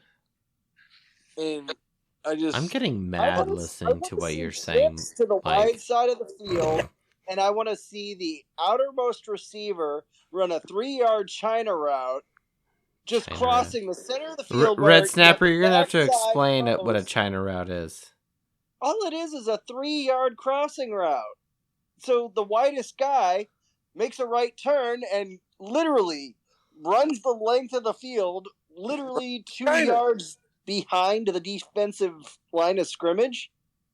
And you have that backside post, clear everybody out. Everybody else is on the wide side of the field. And out of nowhere, this guy crosses the line of scrimmage, comes out, and there's nobody around him. Why? Because he's completely lost in the mess. You're telling me that's not going to be wide the hell open? Jeez. Man to man, it worked every time. No man to man is ever going to cover that. Yeah, Correct. especially when you run all the way across the field. Again, But it's sets and it's play calling. well, Yeah. and let me ask you this question, Red Snapper. When you run the China route and you're running all the way across the field, are you also cheating up the field at the same time? Yeah, if you've got a cushion and linebackers have cleared out, yeah, you turn that 2 yards, 3 yards into 5, 6, 7. Perfect. And then create that. You got the avenue ball, of you just- plant, and boom, you're already at 7-8. Exactly. Yeah, there's definitely things we can do predicated on the run game, and I don't know that what we do against Wake Forest or Stanford will show that to be good, bad, or otherwise, because we've already learned we can beat horrible teams. So at this point, I feel like it's kind of for naught. You want to see it, but at the same time, a part of me doesn't want it to be too good, because Parker had. I don't want to get bitter on, why the hell are we kicking their ass, but we couldn't use the same play calling and the same execution to beat Louisville? Well, not even that. I don't want it to be where it's like, oh wait, hold on, maybe we should give Parker another shot. No. He had his chances. Why? Because he figured out in game fucking 11 he deserves some sort of fucking prize? No, fuck that. No. Against subpar. Exactly. And again, it's different if it looked fantastic against these lesser teams and it was moderate and somewhat lesser against better teams, but it was putrid against the. When you go 60 yards in your last series, basically 4 series, Don't 5 bring series. this up. Oh gosh. I know, but even against USC, an awful defense, I know we scored at 50% of the possessions, but there were things that weren't great against USC, and it looked great against Pittsburgh, but as we know, Pittsburgh is terrible, and you think you learned something from that, and then it falls flat against Clemson. Again, it wasn't just a slight drop off; it was a nosedive off the Golden Gate Bridge. Like, I wouldn't call it a nosedive. I mean, no, I would say it's a game of peekaboo. It's like, I'm there, I'm gone. I'm there, I'm gone. Like- I'm there, I'm gone. like I'll put it. Let me turn it another way. Let me hold on, because I do think this is important, and I've toyed with doing this, but it'll take some work to do. Scoring drives. Let me go to the Ohio State game. So we lost that game. Notre Dame was successful on 22% of their scoring drives. Not good. Less than 1 out of 4. Ohio State, though, was 38%. So we lost to them. So I want to kind of use that as the metric, as the watermark, because they're still undefeated. Now I personally believe that 50%, like in the Louisville game and the Pitt game. Oh, and by the way, Louisville, when we played them, they were 50%. We were 27%. What do we talk about in this show? We talk about data. We talk about statistics. We talk about scotch. We talk about spreadsheets. We talk about stats of national champions. I'm very, very curious what the national champion average is of their scoring drives in their seasons. That will take significant work by me to do. Oh, yeah. For every fucking team for the last 10 years to figure out what their scoring drive percentage success rate is. I don't know if I am willing to go and do that. This is why we need an intern for the show. But Off-season homework. Off-season homework. yeah, you know, Red Snapper, that's a good point. If I chip away at it and do like, you know, a couple of games here, a couple of games here, and then just go, you know, down the line, we will find the quote unquote magic percentage of what the scoring drives are for natties. And that will include the chump opponents like UAB or whatever. But so do all the other statistics that we do. So there's no reason why we shouldn't look at them because it's all baked in. Now, back to what 5 Foot Nothing Pod is doing. I really,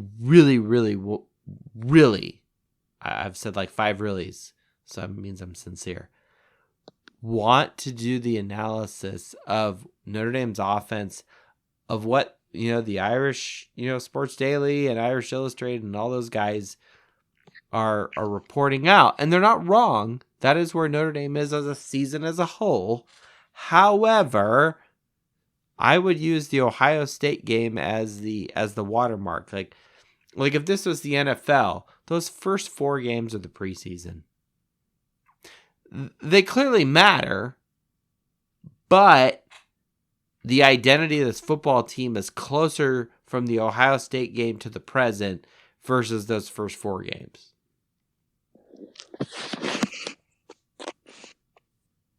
Agreed.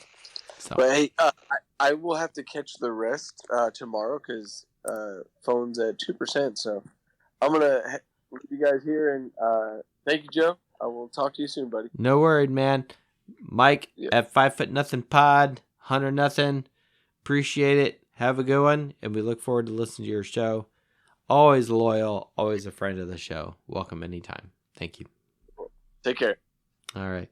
Coach Barstegian, always patient as ever. One of these shows, I think we're just going to have to bring you on first here, Coach. Put down the snack. Whoa, you in the shower? It's raining in Alabama. Is it raining? Yeah, look at the weather. Yeah. Coach, what's that? Here, log off, log back in. We're going to mute you. All right, we're not going to deal with that. Lynch Mob, the most loyal of all of the Dos Leprechauns people. We're going to bring Jason Lynch on. Does it sound any better? That dude, 1,000 times. What the fuck was that? It's got to be the earbuds. Ah, okay. What's up, guys? Lynch Mob, let's bring you both on at the end. No, Coach, come off mute. It's all good. Hey, what's up? Let's bring everybody on. We're winding down here. We're towards the end of the show. I mean, we're an hour and 45. Shit, it's almost midnight here on the East Coast, right? Well, not that Indiana is at all close to the East Coast. There's a shit ton of mountains in between here and there in Ohio. By the way, mad props out to the chat of the space. Adam Dowling has been very active. Grant, he went off to bed, which is totally fine. Totally understand.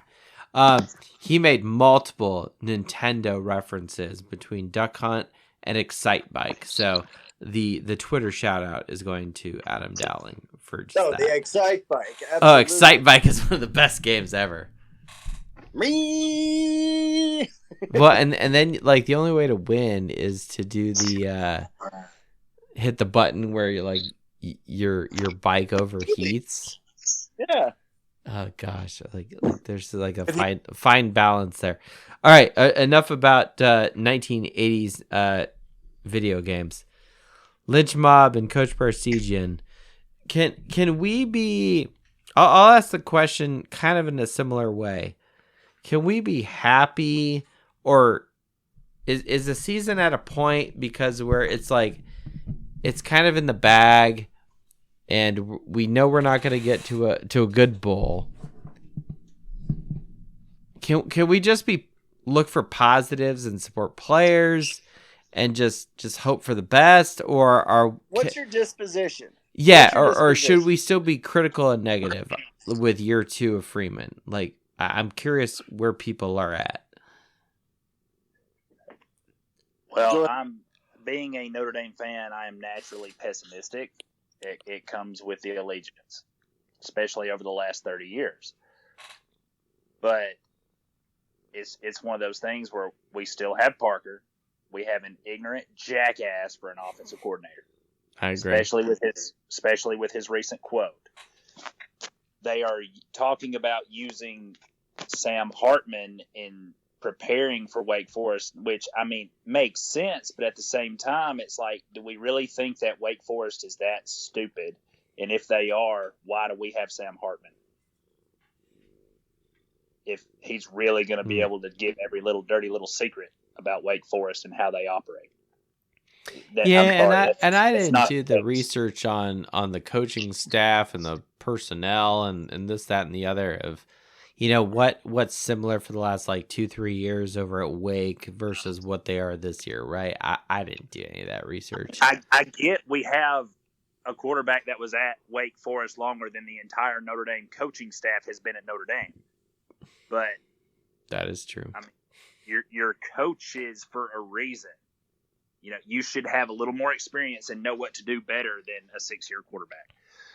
But we've also got Freeman. It sounds like you're making an argument for Wookie's case where he's saying just let Hartman call the fucking plays against his old defense. I want Hartman to ride the bench, and I want to see Angeli, because if they bring in another transfer QB, Angeli's out. He's gone. Gosh. And I really hope they don't do that. Hartman, Marcus has already said that's like just pulling a shotgun to your head, right? Like that just sounds stupid. Why the fuck sorry, coach. I have not talked about this, and I've thought about this for a couple weeks now, and I made the decision last week. I was like, no, fuck this. If we bring in another transfer quarterback, right? And this is nothing against transfers, right? Like it has to be Michael Penix, right? And then okay, I'll change my tune. But he's going to the NFL. We've got Angeli, Minchie, and Carr coming in. Just ride with what you got. Don't bring in a fucking transfer to make things more complicated. This is like dating 4 women at the same time. Don't fucking do it. Gaduli's got a hard enough job with these 3 guys in front of him. Most likely it's going to be between Angeli, based off experience and what we've seen thus far, and Carr. At least that's what we've seen, because I think as far as the current era of the Freeman, recruiting piece. And Carr's supposed to enroll in January. I'm pretty sure. Oh, he definitely will earlier enroll. I'm 100% about that. My whole thing is, look, this is a guy who's got the tools in the toolbox. Also consider the backstory, right? Grandson of Lloyd Carr, Michigan, you got this whole family dynamic, and he just said, "No, I'm gonna go to Notre Dame." And it's like, you imagine like the conversations that family's had. Like, I'm happy he's going to Notre Dame, but I will be so fucking pissed if they waste time, and it is wasted time and energy, to go with a transfer quarterback to Notre Dame. It makes no fucking sense. Then why the fuck do we have scholarships for these other guys? And it made sense for last year with the youth. It does not make sense next year moving forward. That's my point. Yeah. Considering where your team is. And that brings me to my next point. Freeman said he's sticking with Hartman, at least for the rest of this year. Because, and his excuse, I want to say, was, he's kind of still new on the job, learning the new system in his first year or whatever. What system? What are we playing for? Similar to how Marcus Freeman is as a head coach in just his second year. He's still learning on the job. That I agree. Yeah. He's still making mistakes. Hartman's done. His season is over. It means nothing. He is not going to get drafted. And if he does, it's going to be like 3rd, 4th round. And he's going to be a backup. I actually think it's going to be worse than that, personally. If he gets picked up, he will be practice squad and then get released before the season starts. If not, he'll be holding a clipboard as like 4th string. And that's it. That's Yeah. all he's going to get. He's The not going to get a signing bonus. He's not going to be a millionaire. no, I don't think so either, unless crazy shit happens. What I will say is, with Hartman, I think that if he look, I'm going to go back to what TeamRankings.com is telling me. Right, it's a legit website with legit numbers. TeamRankings.com is saying Notre Dame has like basically a 96% chance of beating Wake Forest. That's fucking amazing. We'll see what happens. Yeah, and I mean, we've been disappointed before, Clemson, whatever, but we've been surprised, i.e. Pitt, right? And the offense can't get past the 50-yard line. So what I will say is Clemson is significantly better than these other two teams as far as talent is concerned, right? And quite frankly, a head coach on the other side, despite Dabo Sweeney's random diarrhea of the mouth, he has 2 titles, which is something that Notre Dame can't even touch in a head coach. You have to go all the way back to yourself, Coach Barsegian. Go ahead. I'm not trying to be critical of Marcus. I know he's still You learning. can be, though. You can be. Look. Can I interrupt for 1 minute? Let me interrupt for 1 minute.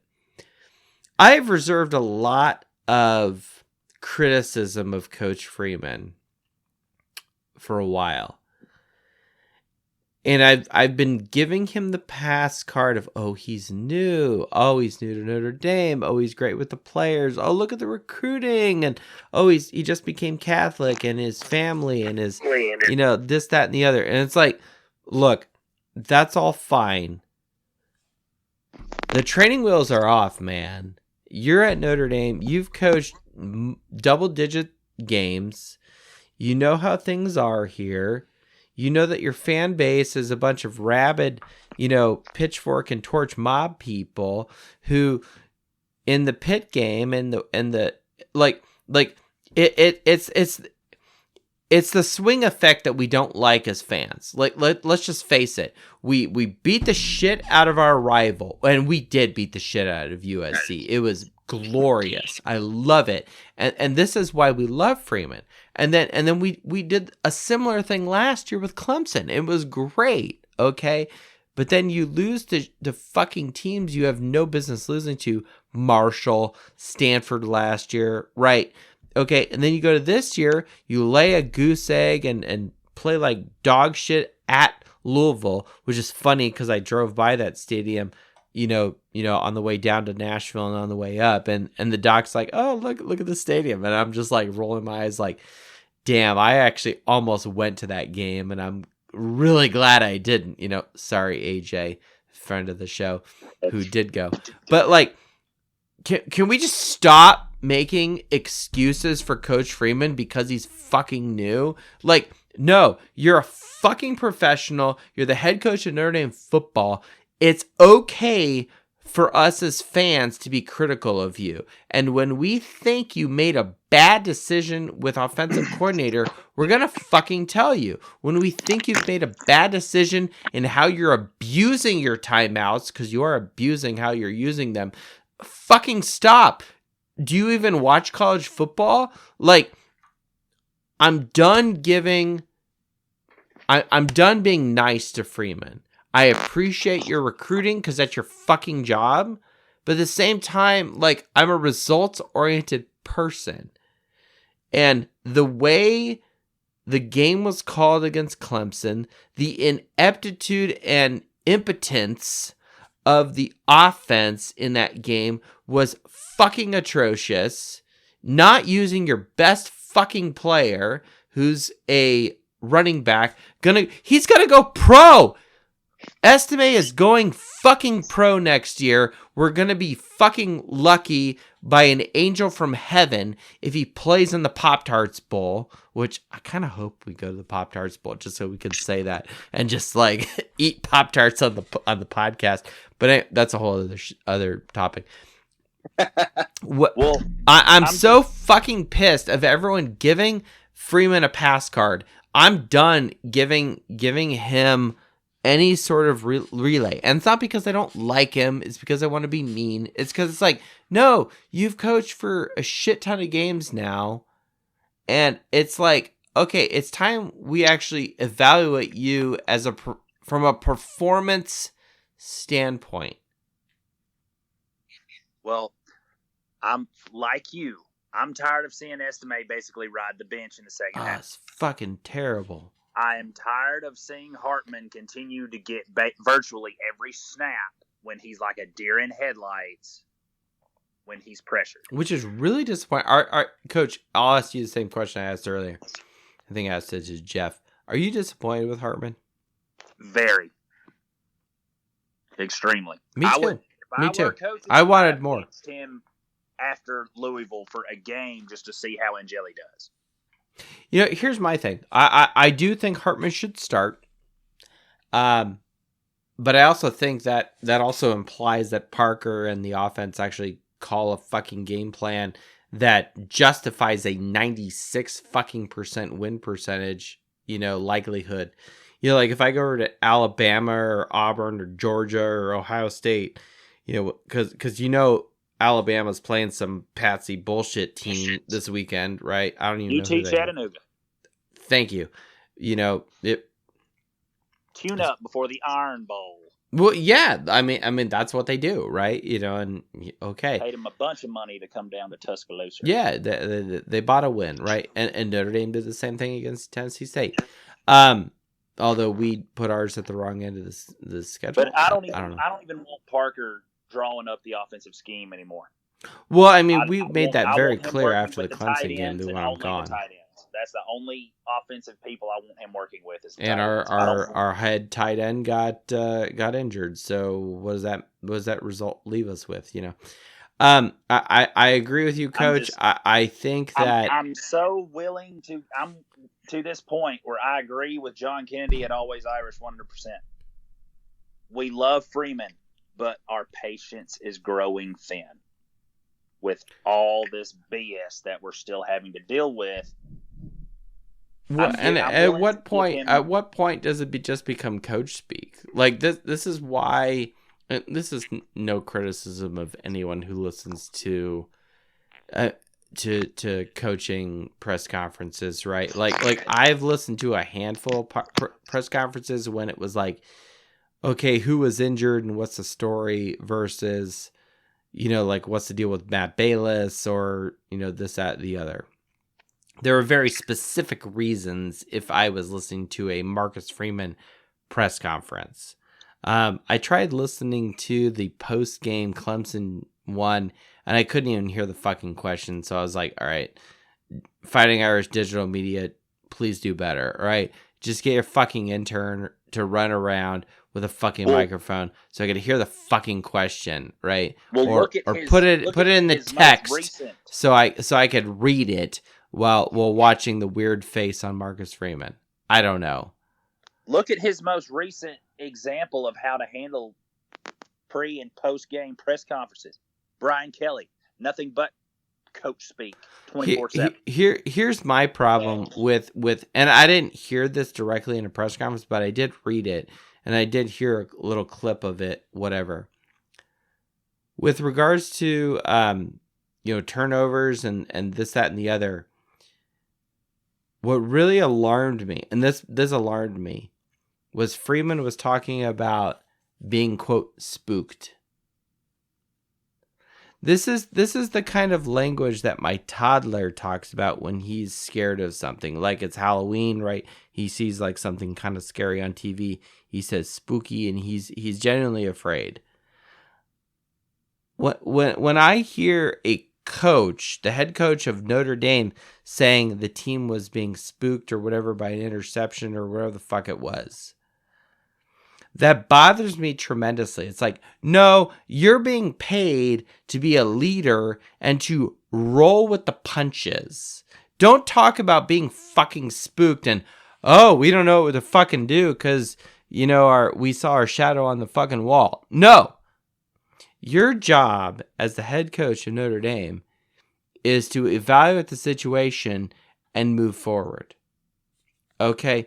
Notre Dame football is about rising over adversity. It's not about, oh, well, we got spooked and we're fucked. No, that's not what this is about. Okay? That's not how champions play. And that's where his inexperience comes in. He's still learning. Now, we're pretty much all in on this, and we're riding this experiment till the end. We knew what we were getting when we wanted him to be hired. But I'm willing to give him year 3 because I think every Notre Dame coach, with the exception of Gerard Parker, deserves 3 years. So, well, he's not the head coach, right? Yeah, let's give him year 3. If we get the same BS that we've gotten this year and last year, hot seat. It's a game. Yeah, like I just look at the personnel. Like let's get real macro and real crazy here. I've done this thought experiment with Marcus Freeman, and I've said, okay, where is he right now in year 2? I thought this year. This is why I'm This is why I'm really disappointed in year 2, because we had Estime, we had Bertrand, and some of these veterans on defense.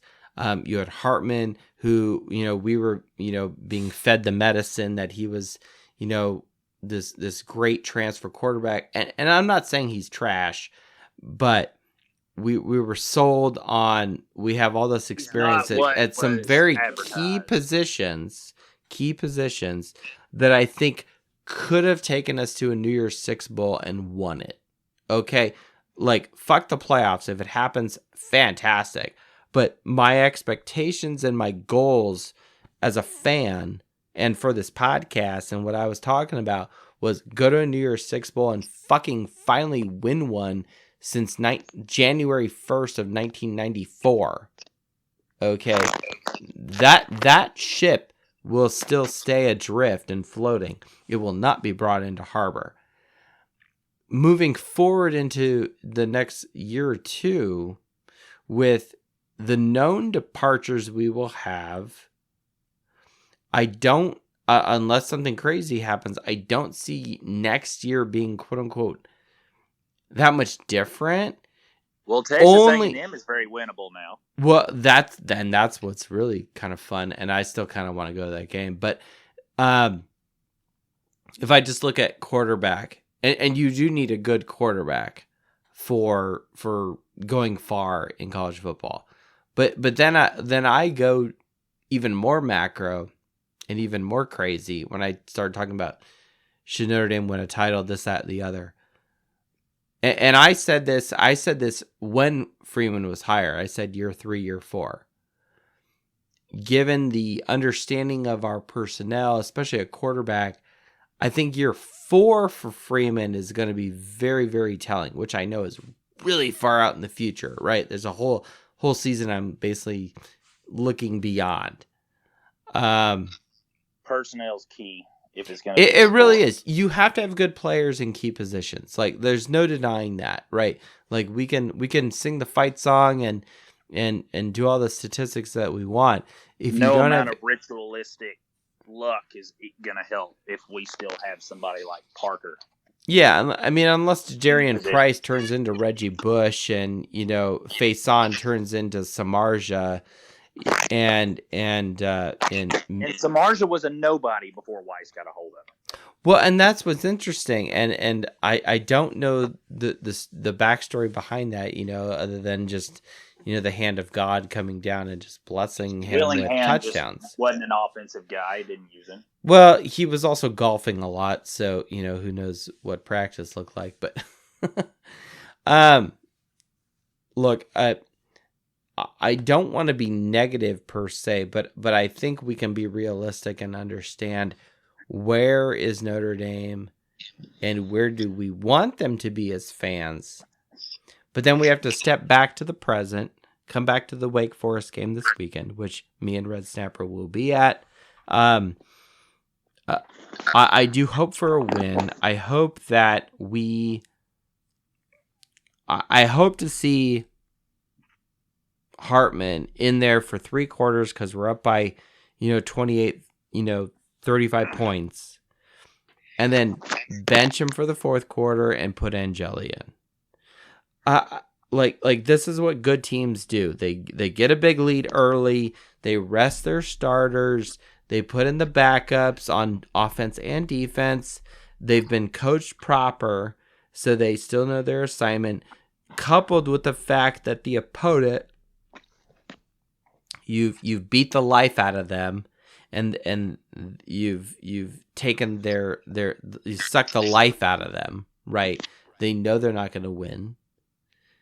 And so you can allow your second string guys to get the valuable experience they need to be successful next year when they're called up. Agreed. That's exactly what I would love. And that's what these next 2 games need to be. Now the bowl game, we'll see what happens with guys going to the draft, which it was just funny. I'm finally getting caught up on last year's shows, Red Snapper. And I'm listening to the Navy pregame show. I was listening to that today, and I know that the draft and playoff, epic podcast we had where you and I got very shouty at each other is coming. So I'm like, hey. Oh, bring it on. So Yeah. Well, that's about all I've got. I didn't mean to take up too much time, especially with Jason wanting to speak. So now Lynch Mob is in here to he is the silent observer, and when he speaks, it's like a volcano rumbling. That's putting it a little too far. It's not. Oh, okay. What are you, more like an iceberg breaking off of Greenland, or volcanoes or something around the planet?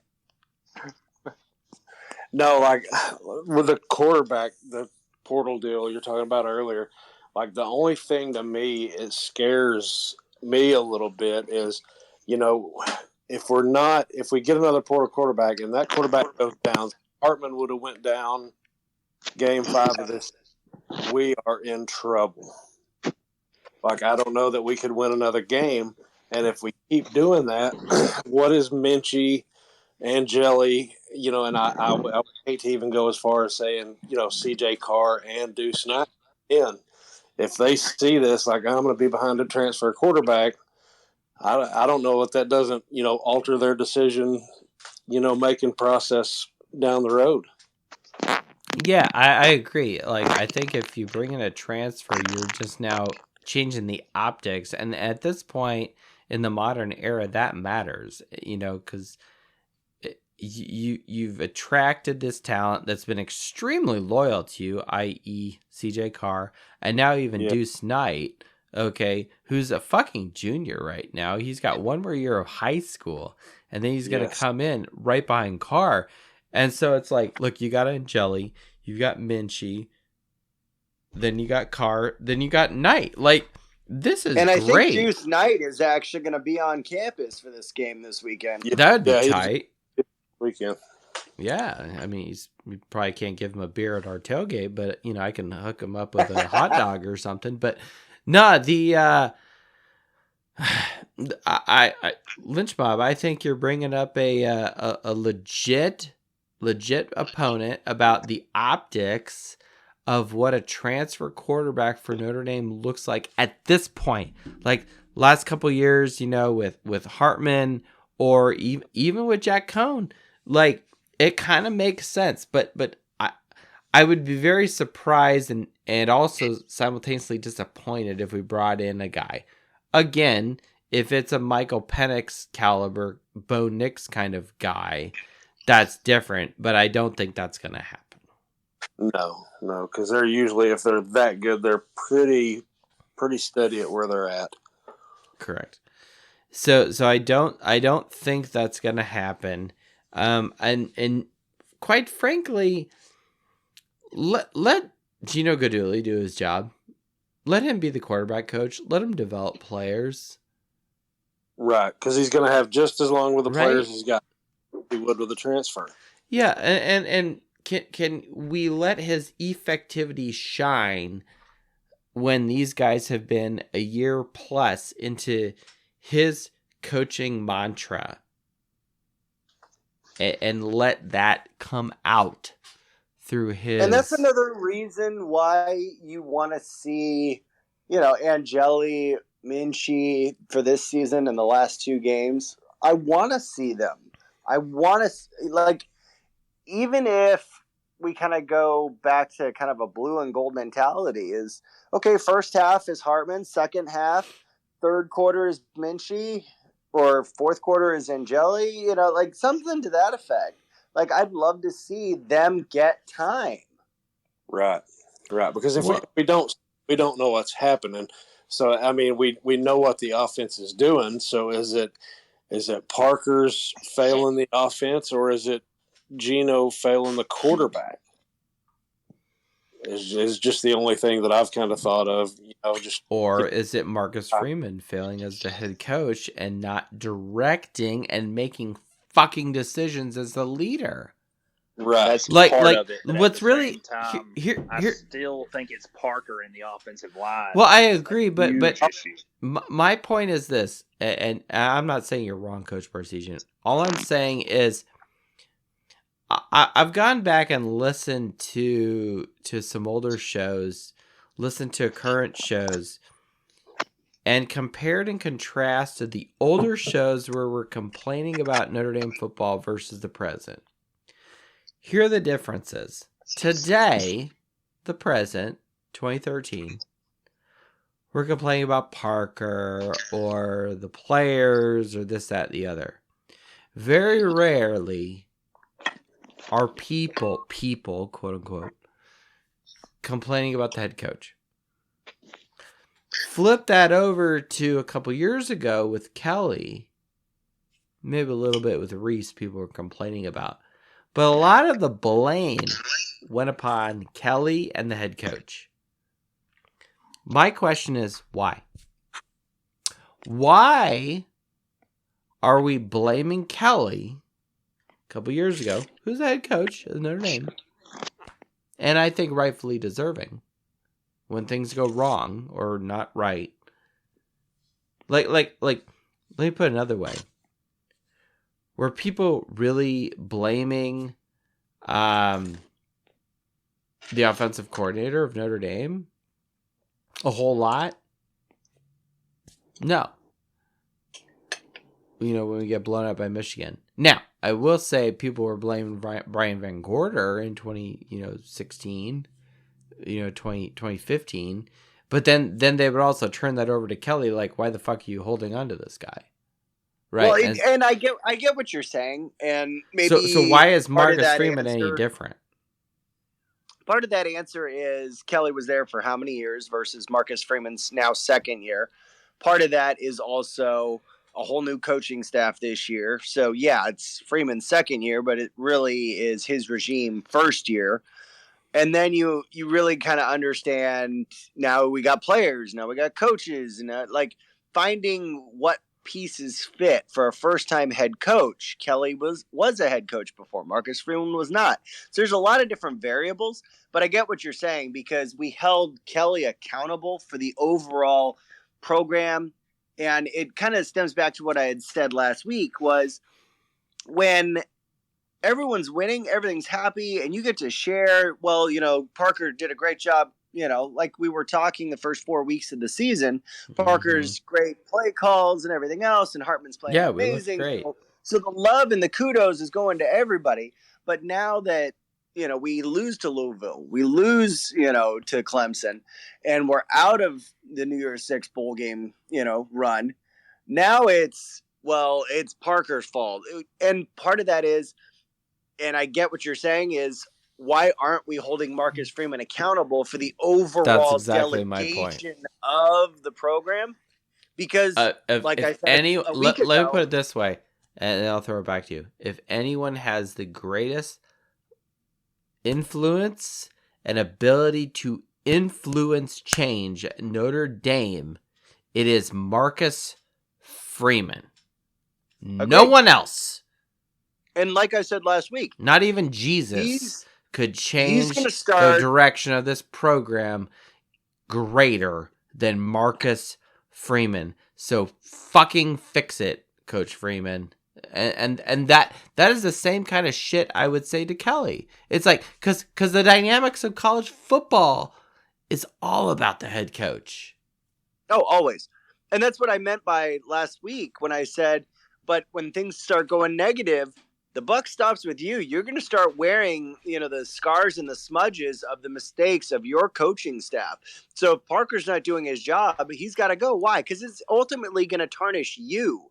And so ultimately, you're the one who has the most affect on how things are executed, what play calls are run, what, no affect. You affect what's going on. I don't know. No, I like regardless the I valid points and back to lynch mobs, discussions here. I mean, do we need to just circle the wagons and just run the football, or are we? Is the season over and now we need to prepare for next season? Like Jason Lynch, what's your thought about this? I think it's time to get to see what our guys that are behind Hartman have, because like I think Coach Presidian said, it's meaningless now for him because he's just the first 4 games of the season versus the last 5, huge difference. Huge difference. And I mean, he's just not playing at the level he was playing at the beginning of the season. And I think, I would hate to lose to, Wake Forest or Stanford, but I would be more comfortable with it if we could see what we had coming in for next year. Yeah. With the exception of Carr. Yeah. Let me ask the question in a different light. Given that Coach Freeman is a player's coach, which I think is fine, and that he wants his players to be successful, and clearly I imagine Sam Hartman wants to go to the next level, do you think there's an opportunity for Sam Hartman in these next 2 games at least to improve his draft stock, to bounce back from the speed bumps he's hit in a decent amount of the season, to raise his stock, to say, he can do well. Now the problem is he's going to be doing against, quite frankly, shitty opponents. Right. But do you think that we can use that to our advantage? Like let me put it another way. Beginning of the season, Navy, Tennessee State, NC State, Central Michigan. Are Wake Forest and Stanford really that much different from those other 4 teams? I wouldn't think so. I don't think so either. And so logically, I think we can expect a performance from Hartman like that. And he can finish the regular season on a high note, which is good. Now, I do think that the NFL people are smarter than just looking at the last 2 seasons like, wow, look at this, and this is not to be critical of, Hartman, but look, he's gonna be going up against if he goes to the NFL, he's gonna be going up against the best players in the world from all over America, basically. And you need to deliver excellence. Right. Like they're not, the NFL's not looking for a transfer quarterback. They're not going to transfer. But I don't know. I don't know that his draft stock may be so far plummeted that I don't know that even convincingly, handily, beating Stanford and Wake Forest, if that's even going to help him at all. Yeah, I don't know either. And again, the real proof of the pudding was for him to put, game-winning drives against Clemson, or, when we had the lead and had the ball versus Ohio State, just throwing some decent passes, move the ball down the field, whatever, against Ohio State, get first downs, run the clock out. That's the kind of shit you're expected to do as a franchise quarterback in the NFL. If you can't do that in college, or they don't think you have the ability to do that in college, you will not hear your name called, at the draft. No, especially coming off of the window of this week in the NFL, the way C.J. Stroud marched, as a rookie quarterback down the field, and they kicked the winning field goal. You had a record number of 6 last-second, field goals to win the game in the NFL this week. If you can't, in under a minute, drive the length of the field to give your team a chance with your field goal kicker, no way. And if we can't even get past out of our own side of the field, that you just took the words out of my mouth. Exactly. Yeah, we've got to be able to advance the ball, and the opportunities and the two games that are both losses that were not that Hartman could have been the hero, i.e. Ohio State he didn't even have to score. Ohio State, all he had to do was just get first downs and progress the ball gently down the field, eat clock, whatever. You have the game fucking won. And then you go into this latest game against Clemson. You have 6 fucking opportunities, and the defense did everything they could to hold you into this game. And they allowed 0 points, and we did nothing on offense. And maybe there's some play calling, whatever, that goes into it. I hear you. But at the end of the day, you're being asked to execute. And I feel bad for Hartman that he doesn't have the portfolio and the resume that shows that. Well, this was touched on, I'm sure, but just to recap it in a really quick quote from Parker as to why they only ran 2 play action passes against Clemson, because they played a heavy man defense, and it's, quote, "There's no eye conflict. If I'm guarding Pete," referring to Pete Sampson, who I guess he was talking to, he says that I'm guarding Pete. End of quote. What does that even mean? What the hell is that supposed to mean?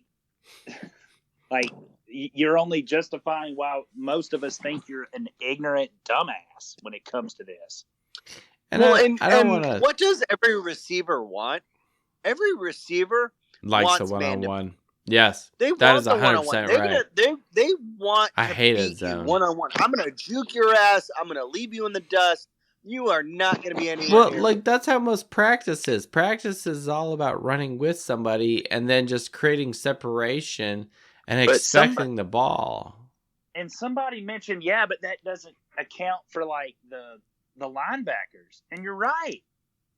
You're telling me that they wouldn't bite on a play action? They shouldn't be throwing the fucking ball or even be in the picture in the passing lane if you call plays right. But again, who are we talking about here? He can't call a play right. And that's more of an offensive, fun. Those are cornerstones of the offense where it's like, well, if you're not gonna trick the linebackers to either bite on a run or suck their eyes into whatever protections you've called out, whatever, you're not giving your receivers any chances of being successful.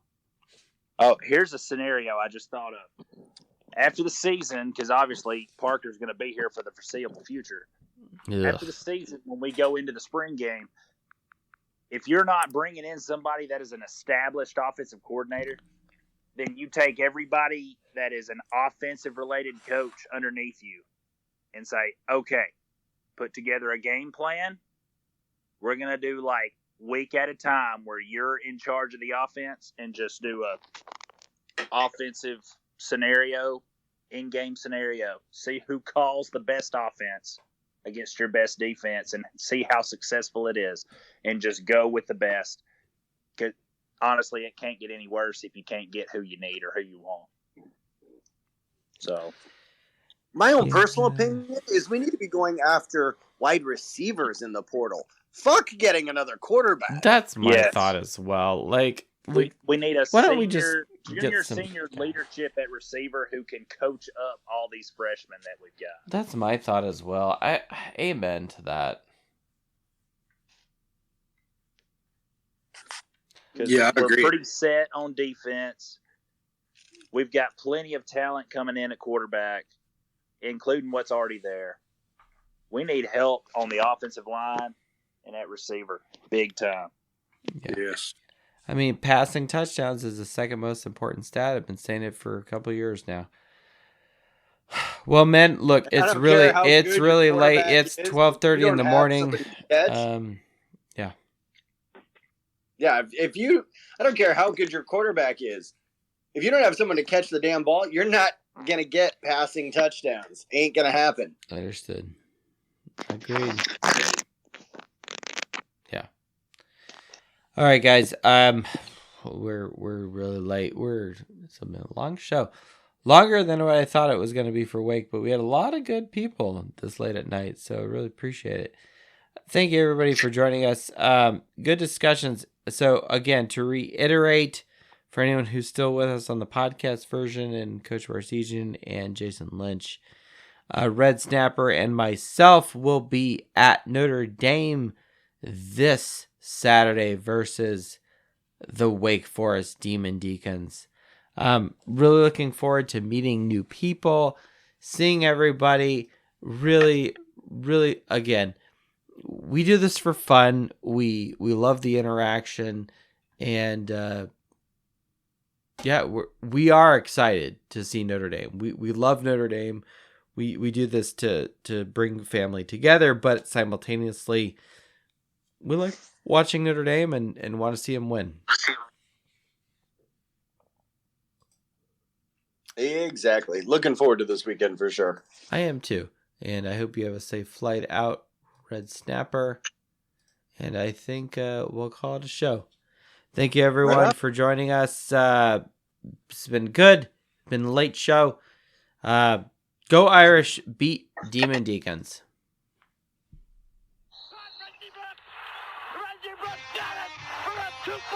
And Notre Dame is out in front, 17-16. Lost the ball. The pass is batted down. It's batted down by Carroll. It's caught by Samoza. Inside the 20, inside the 10. He's going in. Notre Dame has scored. Dawson throws. Open receiver in the end zone. Touchdown. Notre Dame. Somehow the Irish did it. Out of the pack, 30, 35. Goodbye, baby. At the 50, the 40, the 30, the 20, the 10. Bye-bye, rocket touchdown. Irish. Tyree! Whoa! Can he get there? Tyree at the 30, 20, 10, touchdown, Notre Dame! Woo! 98! Big ones! Zibikowski looking for a block. Cuts to the right to the 40. Gets a block. Gets to the 45, 50. Up to the 45, 40, 30. One man to beat. 20, 15, 10. He's down to the 5. Touchdown, Irish!